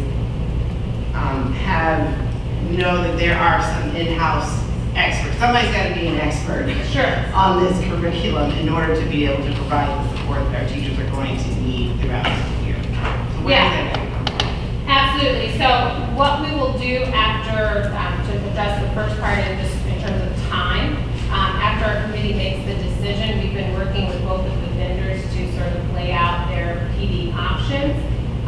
Either way, we will have summer professional development as well as professional development during our first 3 opening days. And then the ongoing professional development, like I said, from Lake Bluff, we really like the idea of having their experts work with us at the beginning and end of each unit, so the teachers have that time to prep and that time to reflect also. So that would be the ongoing professional development, and we are really excited to utilize our half days, which will really make that much more doable in terms of professional development. And then for the experts, that's where our instructional coaches come in, that's where our school leaders come in, and that's where our members of the math committee come in to be able to really champion this and drive it and keep it going. And then my second question is, when you all get together to collect, review, analyze data, I'm just curious as to what is the data that you will be analyzing to help make the decision between Eureka and Bridges? We will be analyzing the teacher feedback that we've been collecting along the way during each pilot. So our math committee members are responsible for working with each grade level PLC to rate how the programs are addressing the standards, as well as do some ratings around usability. And that's the data that we'll review, and we'll be sharing all of those. Any other questions? Cameron, did you have any questions on the phone? Just, can you remind me of the timeline on when you're looking to make a decision on this? And just to follow up on sort of Michelle's question, are instructional coaches going to be learning this over the summer? I mean, how do we make sure we hit the ground running with this in the fall, or is that possible? Yes, we will be up and running with this in the fall with the understanding that professional development needs to be ongoing throughout the year. We are making a decision this Friday during our half-day meeting, and there will be professional development, not just for our instructional coaches, but for our committee members as well for the summer. And our instructional coaches are on the committee, so. Can you remind us how many instructional coaches we have? We currently have 4 instructional coaches. 4? Quick follow-up. I think I've asked this before with the other one. So do we have a parent, I guess, kind of mini lesson on how this all works so that they can support this at home? And it's not terribly foreign to them in August and September? Yes, both districts that we went to visit shared their sort of parent rollout, their parent universities. And both districts had exceptional plans that we could very easily replicate during our family nights, district-wide, but then also things that our schools can do during their math nights. So will our 4 instructional coaches receive additional professional development? More than the rest of our teachers will be receiving? Yeah, I mean, that's definitely something that I'm planning in terms of how we restructure our instructional coaches to be able to pull this off well, knowing that this is a big shift in the district, or this is a big project.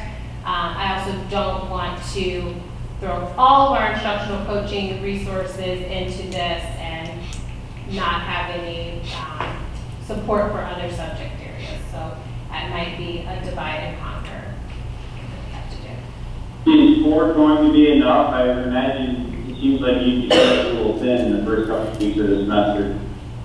I couldn't hear this. Just for Is four enough? And the second half I couldn't hear. Because it's stretched thin over the Yes. first few weeks of school, just having 4 instructional coaches. Yes, no, four is not enough. We have 4 elementary schools and then we have Harvard Junior High, which, we definitely, it's a whole, another ball game instructionally.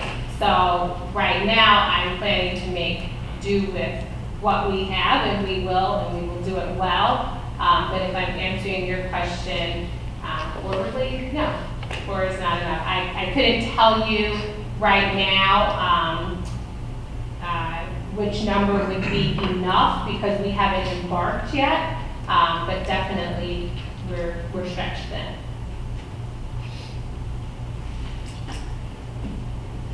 I feel like you can read That's it. okay, so, but for the fact that Fran just told us we need to find $3 million, would we be asking them for more help? I can't. Beyond the deficit that we just talked about, will we be asking for more help? And so I'll jump in on that one. Fran threw out a number of 6.0 FTE, 3 of which the board has approved. The other 3 we've not clearly defined for you yet, so we haven't asked for those. As a team, we have not come to a conclusion yet on asking for more instructional coaches. One thing we did do this year that's very different from last year is added the professional development time, moving an extra day up in the front of the year, and then adding other half-day sessions. So we know we're going to be able to do a lot more large group professional development than we were able to do this year. And so that's kind of part of the whole package. So will I have somebody, if I were a classroom teacher, am I going to have somebody dropping by every single day as far as coaching me on this? No. But will I have ample opportunity to get up to speed on what I need to be doing? I believe so. But that's certainly something we will talk about as far as those extra FTE before we come back to you at the next meeting. Thank you. Okay. Well, thank you for your monthly updates on the math curriculum journey. We will anxiously await to see what you come back with next month in terms of the final decision. Thank you. I'll just stay up here for Please. seconds. Yes. And you know what, after this one, if you wanted to stay for title 2, we Okay. can do that. For the titles, we can just do that. Titles is actually next.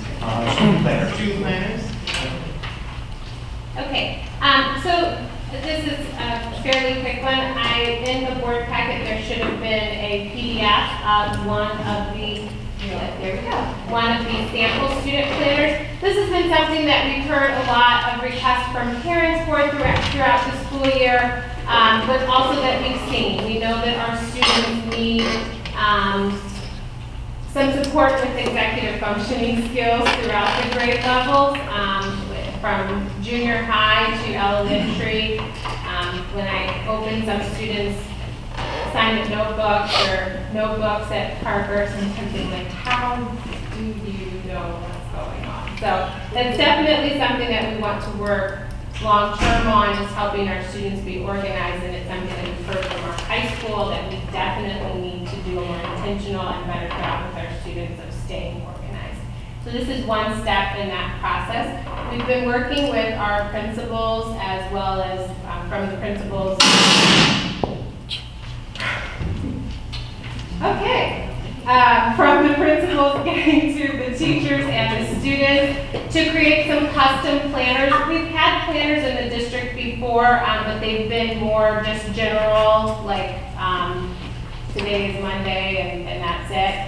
So we've customized our planners a little bit, and in your board packet is an example of what we've decided for one of our planners. So this would be consistent throughout all of our elementary schools.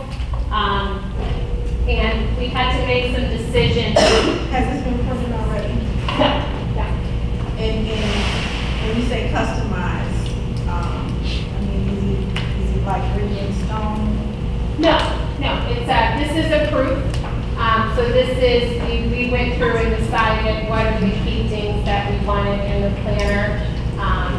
and then they will go to print over the summer. And punctuation, item number 3, Okay? someone needs to look at that. On page 3. Punctuation and punctuation, check mark or diamond, number 3. If you go on there, you'll see what I'm talking about. I mean, I don't want to think that it was purposely done, but we certainly don't want to give it to the kids. Oh, sure, yeah. That's definitely something we can look at. That's why I just wanted to make sure there wasn't anything that went into print. Okay. Yeah, no, we still have plenty of time to make corrections to it. What's coming around are some just general samples from the company, so you can imagine that this is what our planners would look like. Again, just to give us that consistent approach to how we want our students to organize themselves, how we want our students to keep track of their homework and their important dates. We did also, or we will also do our best to include all of the district important dates in the plan as well. Did we, I think it looks good. Did we get feedback from like the student group, the focus group about what they thought about the usability or some sort of reaction from their perspective? We did. We shared it with, or we worked through what needs to be in the planners with the principals. Principals shared it with the teachers, and then at our junior high, we had some homework discussion around like, what do you guys think? For students involved. Well, yeah, it really has to do with, particularly from an adult perspective, wow, this looks fantastic. Sure. But, from a student usage point of view, sometimes, kids see things that we can't because we've aged out. And I just want to know if there's a student feedback. It was interesting. Our Parker students, some of them, one of the pieces of feedback from the homeroom, some of them said that they wanted them smaller, that they wanted the little ones. And we kind of said, okay, however, we feel like right now we need to go with the full size one so we can get a handle on it. But there was some discussion around size, format, the weight.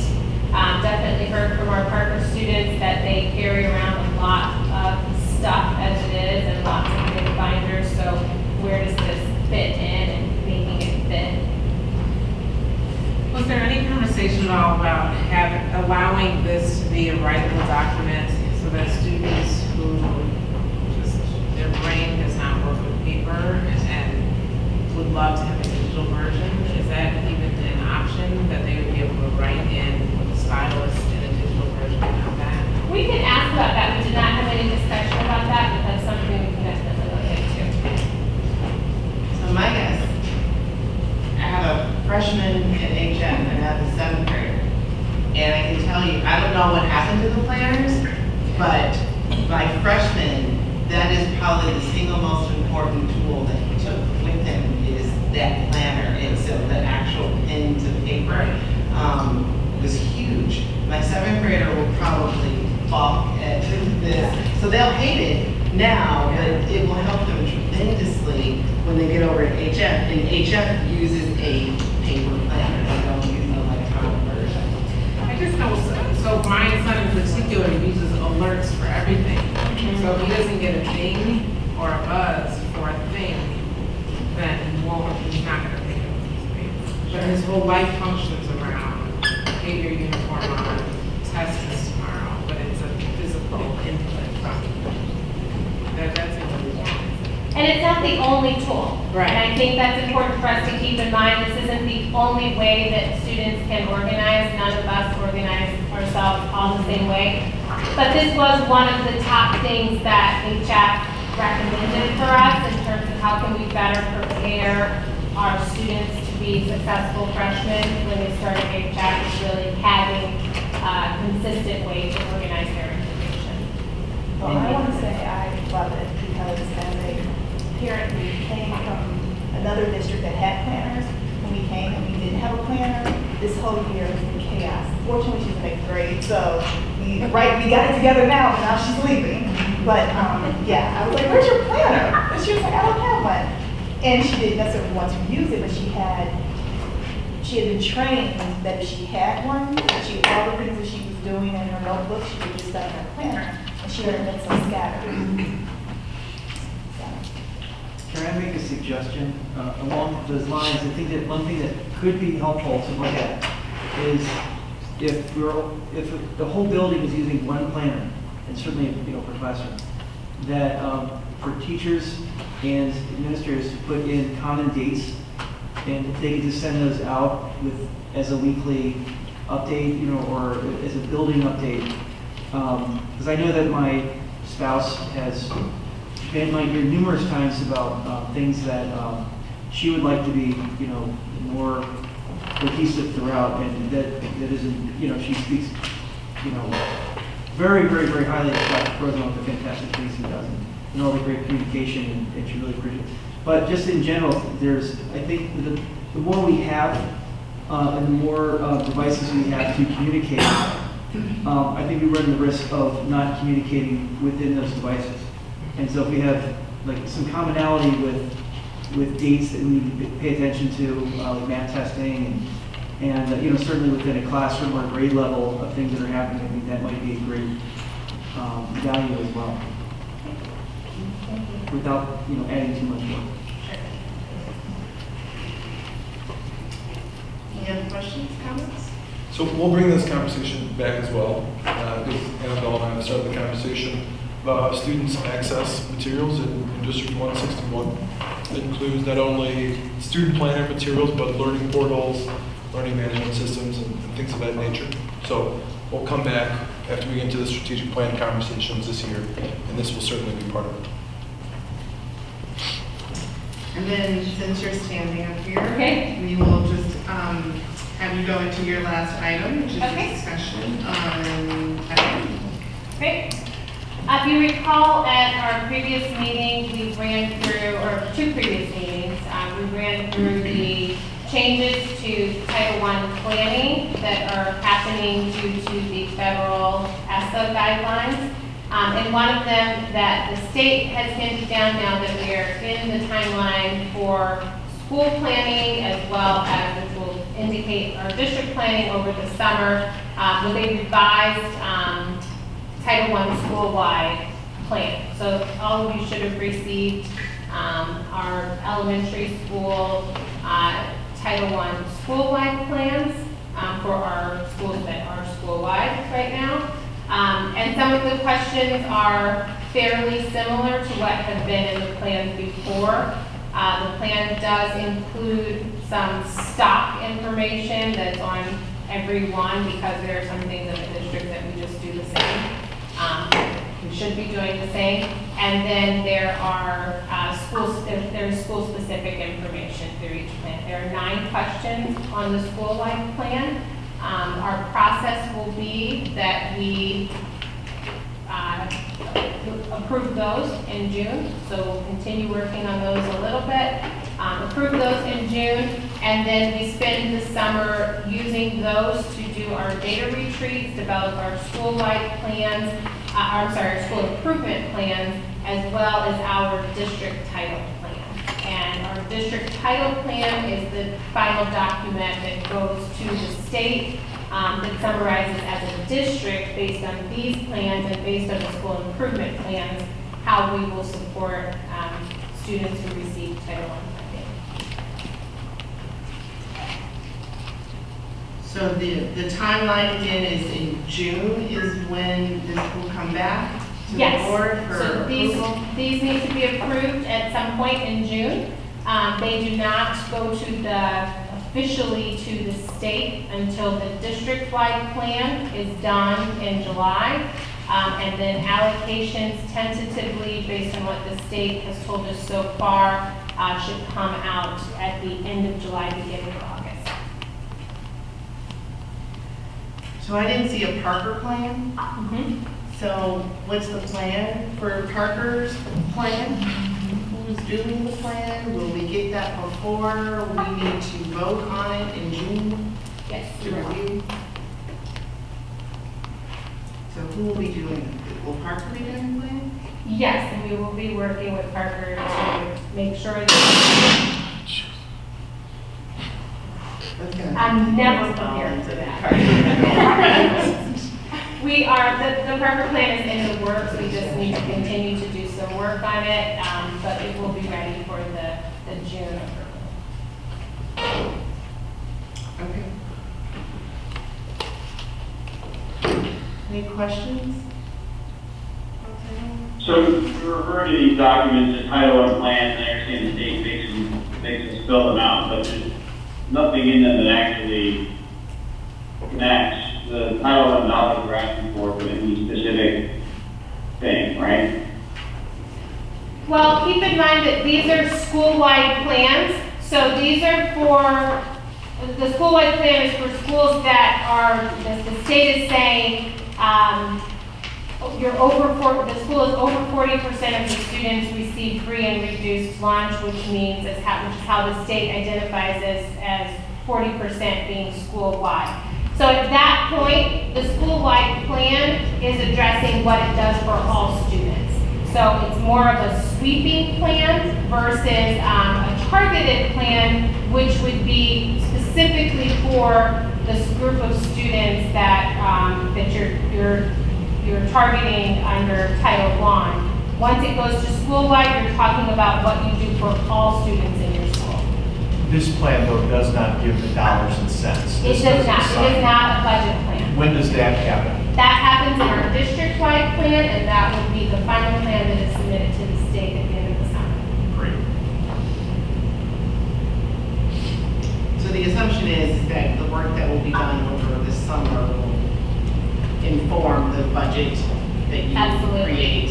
But it's really important that we have the school-wide plans so that we know that we are making, in the district plan, we're making the right choices for schools based on what individual schools need. Our schools are very different, they have very different needs, so that's why we do the school-wide plan first. How are we on our Title I funds for this year? In terms of, Have we spent it all? Are you expecting that we will exhaust all those funds? all of our funds in Title I are allocated.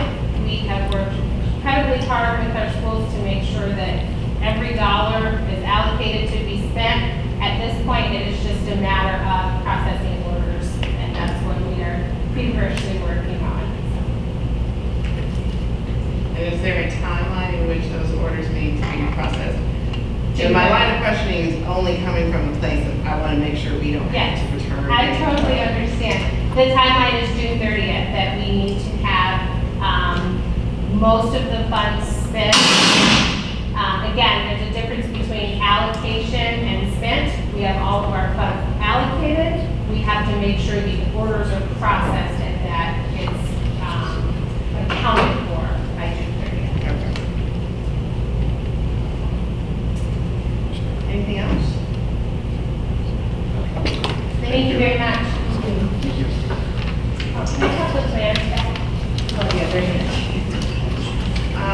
Robin, I think you are finally up. Homeless transportation.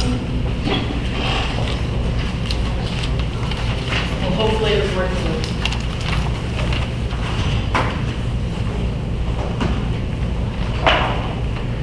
So, at the board meeting in April, the conversation came around to the homeless transportation on the bill. It was $25,000 we were expending as part of the consent agenda for the transportation. You're supposed to snap your fingers. Just make it change. So what I did was I put together some general information about McKinney-Vento that had a transportation focus. So the first, we talked about the McKinney-Vento Act, and I pulled this information, it's just clearly from the Act, and it talks about what makes a child eligible for McKinney-Vento. The gist of McKinney-Vento is homelessness, is they don't have a fixed, regular place to sleep or to lay their head.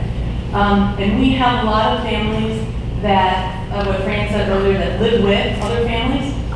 If they don't tell me they're McKinney-Vento, they're really homeless, then, and we ask, we offer, it's a very delicate balance how you ask somebody, if they're truly homeless or not. So we try to use every precaution and every opportunity for them to tell us. So we, and in fact, some cases we point blank asked, and some families said, yes, I am taking breast, and another one said, no. And so, again, there's that balance that we kind of have to adhere to. The main thing for us is once we have a family with McKinney-Vento status, we have to really focus on school of origin. And school of origin speaks to the school where they were a student when they became homeless,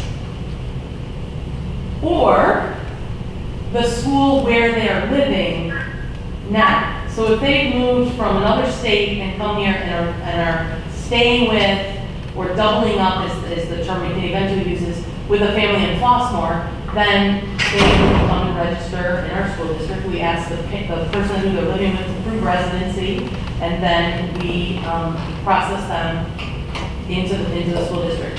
Once they're here, once they've attended school, this is their school of origin, whatever school it is. So I have a student right now who, for example, is at Heather Hill. That's his school of origin. They've now moved, and they have a fixed residence still in Flossmoor.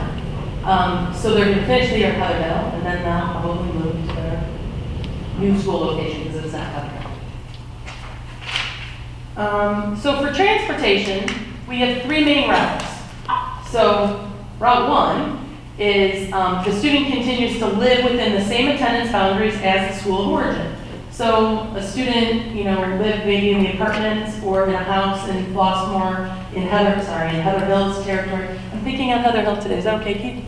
Okay. So in Heather Hill, and maybe that's because I went to school there. That's right. It's my go-to school.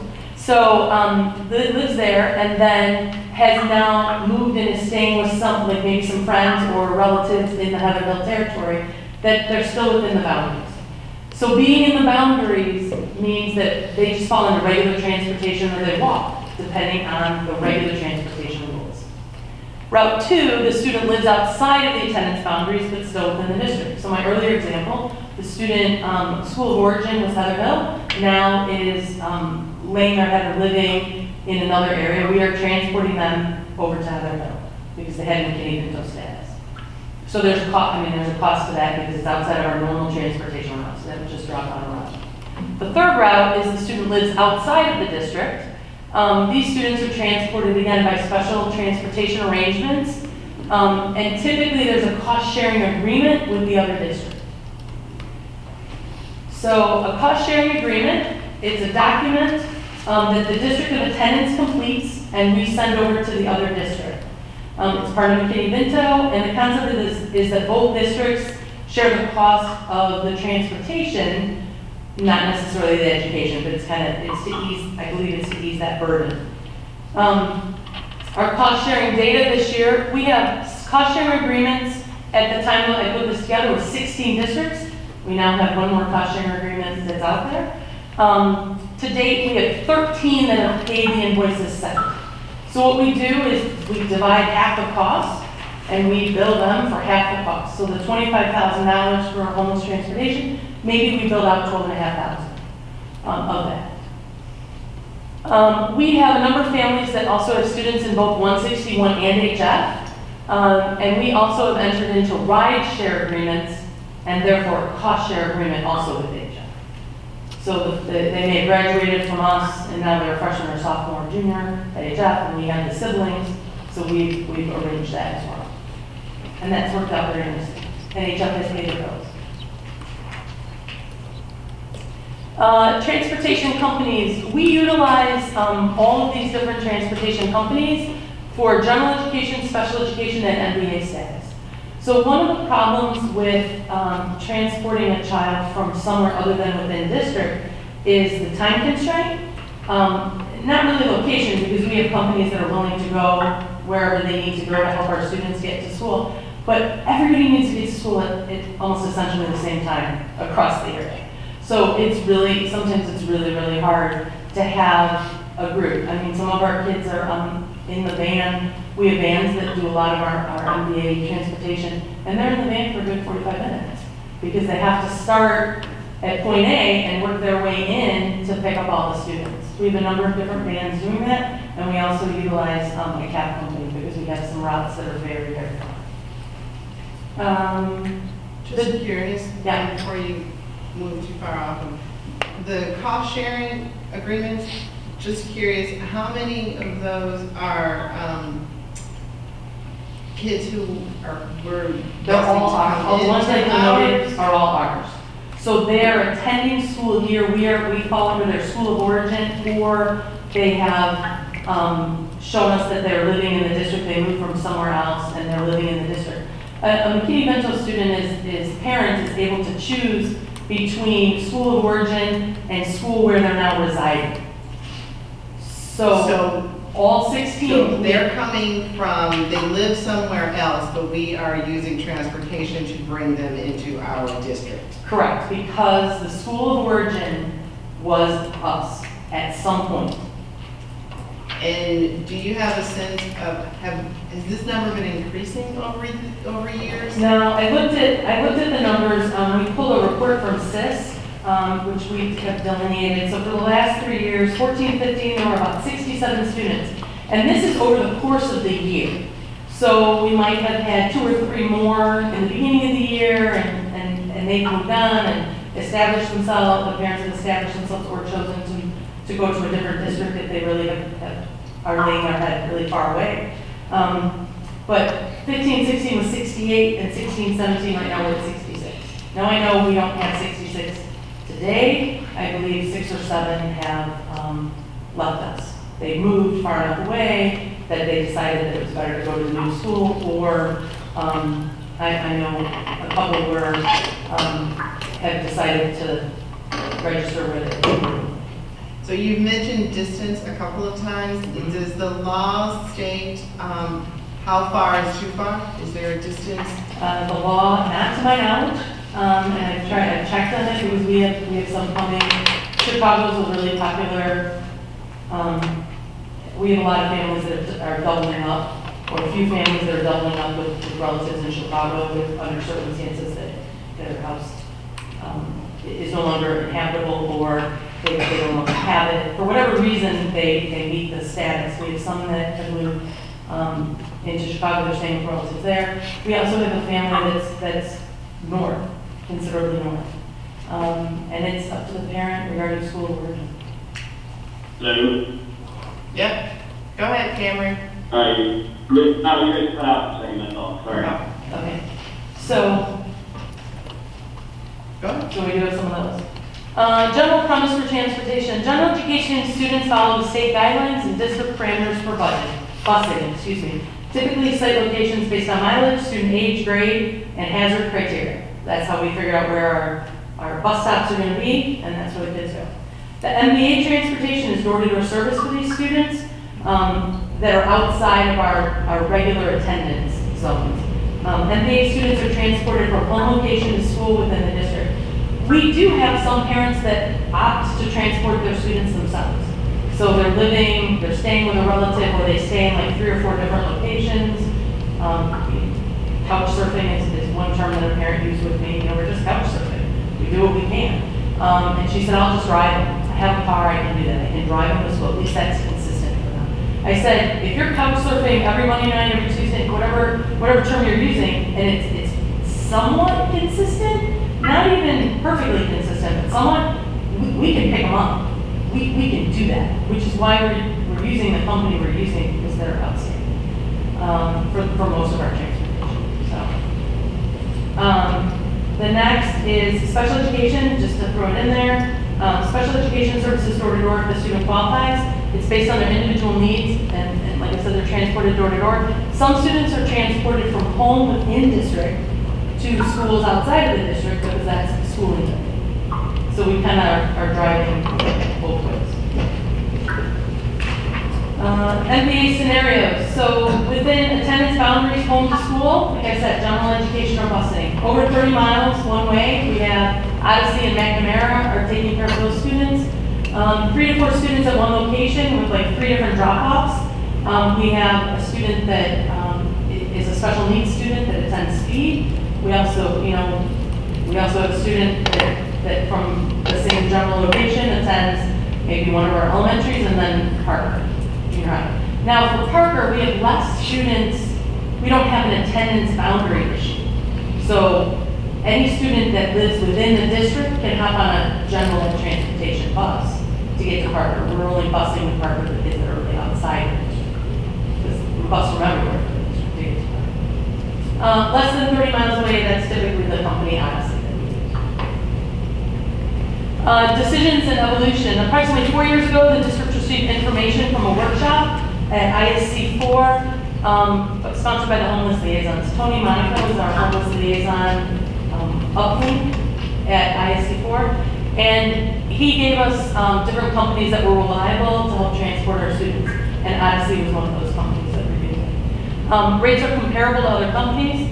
Odyssey drivers are excellent. They have a relationship with our families. Our families are willing to tell them, I think, faster than they're willing to tell us that they're no longer staying at this house, that they're staying at that house. So we have that. Flexibility to adjust pickup and drop off locations immediately. To arrange most bus transportation situations, we're looking at a 3-day turnaround, to add a student to a bus or to add a special ed route, any of those. So, but Odyssey really is able to do it almost morning to evening, on a good day. On not, it'll be taken care of the next day. They have availability to a certain point. They have their availability. And when they don't have availability, that's when we look to other companies to help fill in the gaps. And then literally, Odyssey is just willing to go that extra mile for us. The costs are based on miles, not quantity of students picked up at one location. Although, if there's a number of students picked up, it's not, if they all were going one place, we'd have one rate. But in the cases that I've reviewed, we have students going to 3 different locations for miles at a average cost is $105 each way. The lowest cost is approximately $71, and the highest cost is $160. And then this, per day? pardon me? Is that per day? Each way? It's each way. So it's in the morning and in the afternoon. Per day? Per day. Very expensive. How many students do we have that are outside the district that we're transporting every day? I didn't take that number. I have to get back to you. We have, right now, I said we're about 60 students. I would say there's probably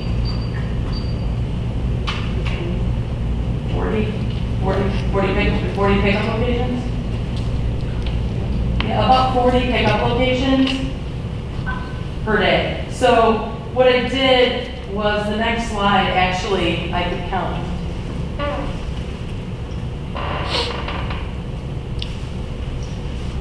According to this, I have 21 different rates that I pulled off my spreadsheet. So I'm going to amend my answer from 40 to 21. But I have 3 new kids in the last week. So these are just the data points just to show where they hit on the dollars. The bottom number I hit on purpose because it didn't give me what I wanted. I just wanted to show this guy. Reduction of costs. We're going to continue to price compare companies based on the availability of a driver. Sometimes I don't have a choice. I mean, that's the driver that's available. We do keep checking. We have some drivers that are not Odyssey, and we keep checking, and we're looking at comparing those prices for the different mileage just to see. One of them, the high schools explore public transportation options for their students. Our kids are young. Our kids are young. I'm just going to leave it at that. And the last is really to continue to identify families that really are not McKinney-Vento. And that's really hard. It's really hard. It is a much longer process to identify a family that is not McKinney-Vento than it is to identify a student that is not living in the district. McKinney-Vento is tough because we have to register them the minute they present. And in the summer, it's nice, we can ask some more questions because school hasn't started, but they're not supposed to have any any forms or anything that prevents them from being enrolled in the district, in any district. So, you know, I've had conversations with parents about school of origin. Are you sure your child was in the car 45 minutes each way? Are you sure that this is what you want to do? Is this the consistency that you want? That's a long time, 45 minutes each way. I know that some of our kids are on a bus for 45 minutes, but it's just, they're alone in a van or alone in a taxi coming to us. So I have tried to have hard conversations with parents about what school of origin is and or do they want to transfer their child to the school where they're laying their head. So, but. I want to make sure I get my math right here. So if we have 21 students and we're averaging around $100 each way, that's $200 a day for each of those 21 students. Is that right? No. Yes, so your total number is probably going to be around $4,400. Yep. So Every day. Times For 180, students who are 800. will identify as homeless. Correct. Correct. So is it 21 pickup locations or 21 students? Doesn't matter. It was- It's the cost. It's the, Yeah, so it's the pickup. okay. What that was 21 pickup locations. So there's more than that, more than those students. But again, if I've got one pickup location and 2 or 3 drop-offs, my price goes up a little bit because it's more mileage versus every different pickup location. Gotcha. So, So for one student, we get an average of $200 a day, we're spending $36,000 a year, considering 180 days of school, to get them to school, for one student. It depends, because if I have a cost-sharing agreement with a different district, it's cut in half. So even it's $18,000, it's still a lot of money. Who are the 3 districts that aren't paying us, and how much do they owe us? One is Chicago. One is not paying us yet, but they were just invoiced. And the other, I believe they were recently invoiced as well. So I, How much does CPS owe us? Oh, according to my spreadsheet, about $1,000 a month. so they have not paid for for the the entire school year that they owe us? Right. Well, Chicago's notorious for not paying. Not that that makes it right, but they're notorious for not paying. So you named one So, I district. just want, but it doesn't sound like they have a disproportionate number of the students. I mean, they only owe us $1,000 a month, and then, you know, they're 12,000 in arrears maybe, or less than that. Are we Correct. talking about just one school year? Talking multiple years, you haven't paid us. I only have the data here in front of me for this school year. I can get the data. Okay. So do we know the dollar amount that we spent on transportation for this line item last year? The total? I do not. I can find out. I think I can find out. And I think I can find out how much we recouped in cost sharing agreements. And I Well, can't, I'm having trouble getting my head around someone who would drive 45 minutes each way to school. I didn't hear the first 2 words you said. I'm discussing, He's having a problem. I'm discussing individual students, is there a way, can you give me an example of why someone would do that? Travel 45 minutes, he's having a problem. Well, you know what, I think sometimes, no, I don't understand it, really, as a person. As a parent, I don't understand why I would want to put my child in a 45-minute to travel. However, I think there may be some extenuating circumstances where the house, you know, that they were staying in or renting, something might have happened and they're really hoping to come back. So better to have them here for a time.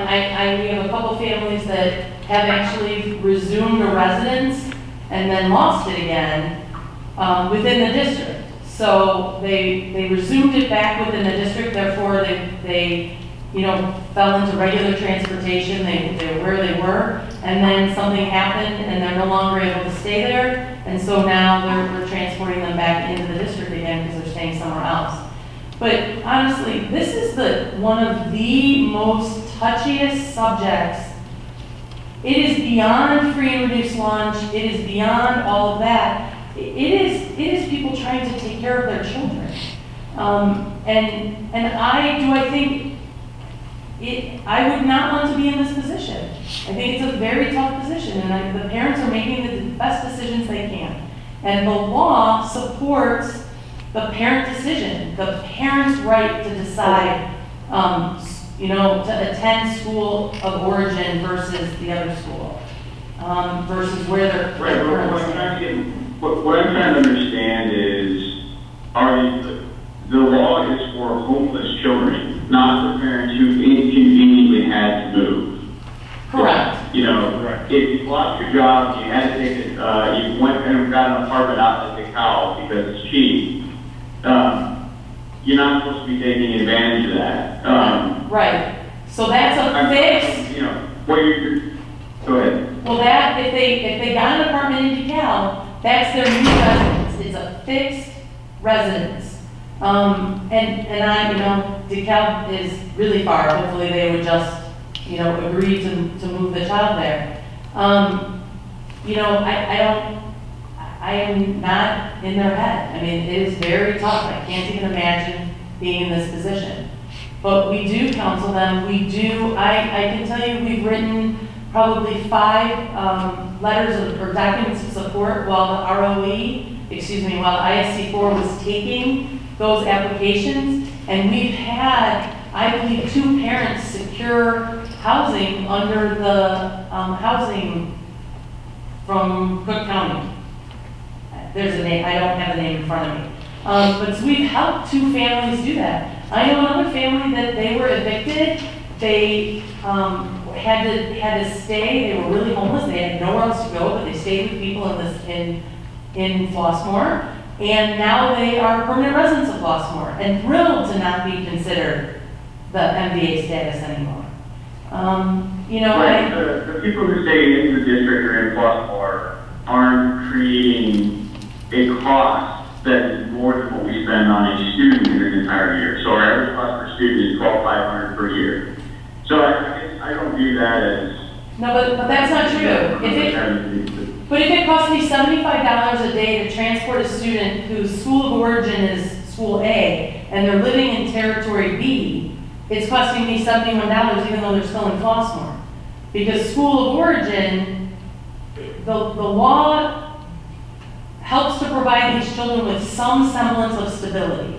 Their same friends, the same school, the teacher that they had, the librarian that they may have known from last year because now it's the next year. That's what the law says. We have to provide that stability.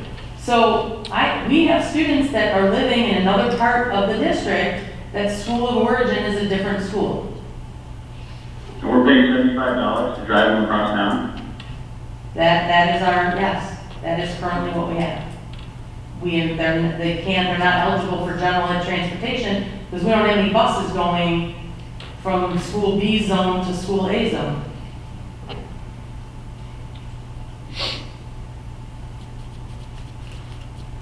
Well, I still think it's a different class problem, but those are all the questions I have at the moment. It being a new position for me, I have asked lots and lots of questions of ISC4 this year. I've been to 2 of the trainings. I really am trying to make sure that I am supporting our parents that need the support, but also, keeping in mind the cost of the district and making sure that I'm offering as much education as I can. Our social workers are also helping. We do have some families that are in shelters. It is just very, it's a very serious issue. And it has to be treated very delicately with these families. Thank you. there any more questions? Oh, Any further discussion needed on John? I know this was an item that you actually had requested a couple of months ago to be revisited with the new board, so I don't know if there's anything, if there's further I discussion. just wanted everybody to have the context, because this will come up on occasion throughout the year in terms of residency, issues that might come before us, et cetera. Thank you. Next item, fiscal year board topics. You have in your packet the list of topics by month, and as we've been going on tonight, I've been making adjustments to it. So I'm looking at June right now, and I added registration to that long list that was going on in June. So we have already in June the school title plans. You see transportation on there, and that is a general year-end review and then preview of next year. So that, the company now has worked with us for the year, so we can talk about the success rate that they've had, we can talk about any issues, we can talk about what their plan is moving into the second year, and it'll be a better year than the first. I tweaked, it says review tentative budget, I made that approved tentative budget based on Fran's presentation tonight.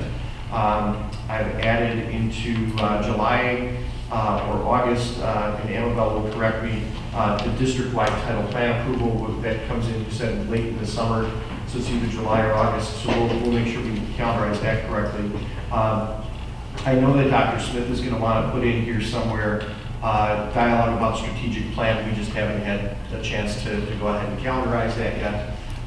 And so really what I'm looking for here is the open invitation always of, are there any other topics that members of the board would like to see on here, but I just wanted to review it with you. And so you certainly can get a hold of me or get a hold of Michelle.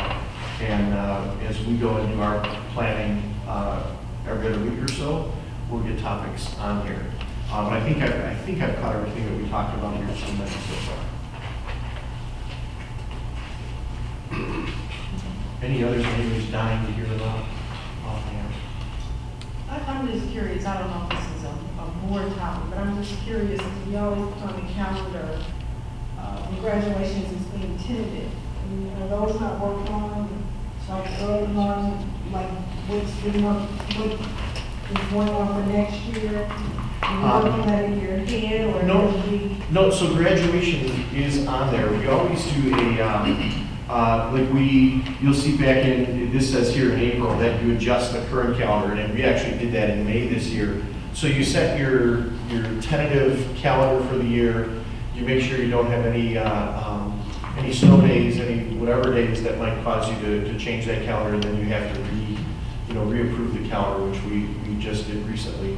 So you always present it that way, and then because of the possibility of snow. Because of the possibility of snow days, yeah. But right now though, like for graduation for next year, we already know our date. We've set that with the high school. Okay. So they've got us on the calendar unless something, big happens and everybody's calendars change. Because of snow days. Yes. Oh, okay, not planning, okay, gotcha. And then the major function that happens is we just re-looked at the calendar to say, okay, is it set for this year? Because then it allows us to plug in our general state aid requests. We plug in all our average daily attendance, and that helps for GSA for next year. So we've done that process recently. Thanks. You're welcome. Steve reminded me that we want to talk about the conference in June Thank you. and national conference. We should discuss that one today. Also, we should put a note in there that we should look into things, fall into the umbrella of tri-conference, but like the board president's training, that's when you register for that as well. It goes quick. So anything along those lines we want to see if... Register in June. Yeah, or just be aware of if someone in particular sees something that's maybe not in the general package of the tri-conference that would be worthwhile. And I think I mentioned we should have some discussion about free professional development with our law firms that we get. I think we have like 5 different sessions we get from Stereo Times that we should calendar. throughout the year, as well as, I think, Howard Newsom does that as well, pretty sure. I think they do. And anyway, if we had those discussions in June as opposed to August, I think that would better enable us to plan out professional development calendar and how we want to address that.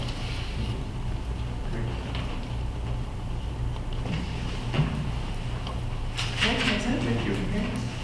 We do have 3 action items that we need to vote on. First one is approval of Speed classroom lease. And please have a motion to approve the lease agreement between Speed and Flossmoor School District 161 for the 2017-2018 school year. They are seeking approval to lease a classroom at an elementary school building. So moved. Give me a second. Second, Steve. Roll call, please. Mr. Blackman, Yes. Nelson, Yes. Huckabee, Yes. Paredes, Yes. Griggs. Yes. Simmons. Yes. Ford. Yes, the motion is approved. Second action item, resolution for honorable dismissal of educational support personnel. May I please have a motion to approve the resolution? So moved. Second. Roll call, please. Carolyn Griggs. Dr. Griggs. Simmons, No. Griggs. Yes. Huckabee, Yes. Nelson, Yes. Blackman, Yes. Paredes, Yes. Ford. Yes, and the motion is passed. The last action item, approval of a memorandum of understanding, 7.1, personal illness and injury or family illness and bereavement. May I please have a motion to approve? So moved. You have a second. Steve? Roll call, please. Huckabee, Yes. Nelson, Yes. Simmons. Yes. Blackman, Yes. Paredes, Yes. Griggs, Yes. Ford. Yes, the motion is passed. I think that is it. May I please have a motion to adjourn the meeting, please? So moved. Second, Steve, all in favor, say aye. Aye. All opposed, say nay. Meeting is adjourned.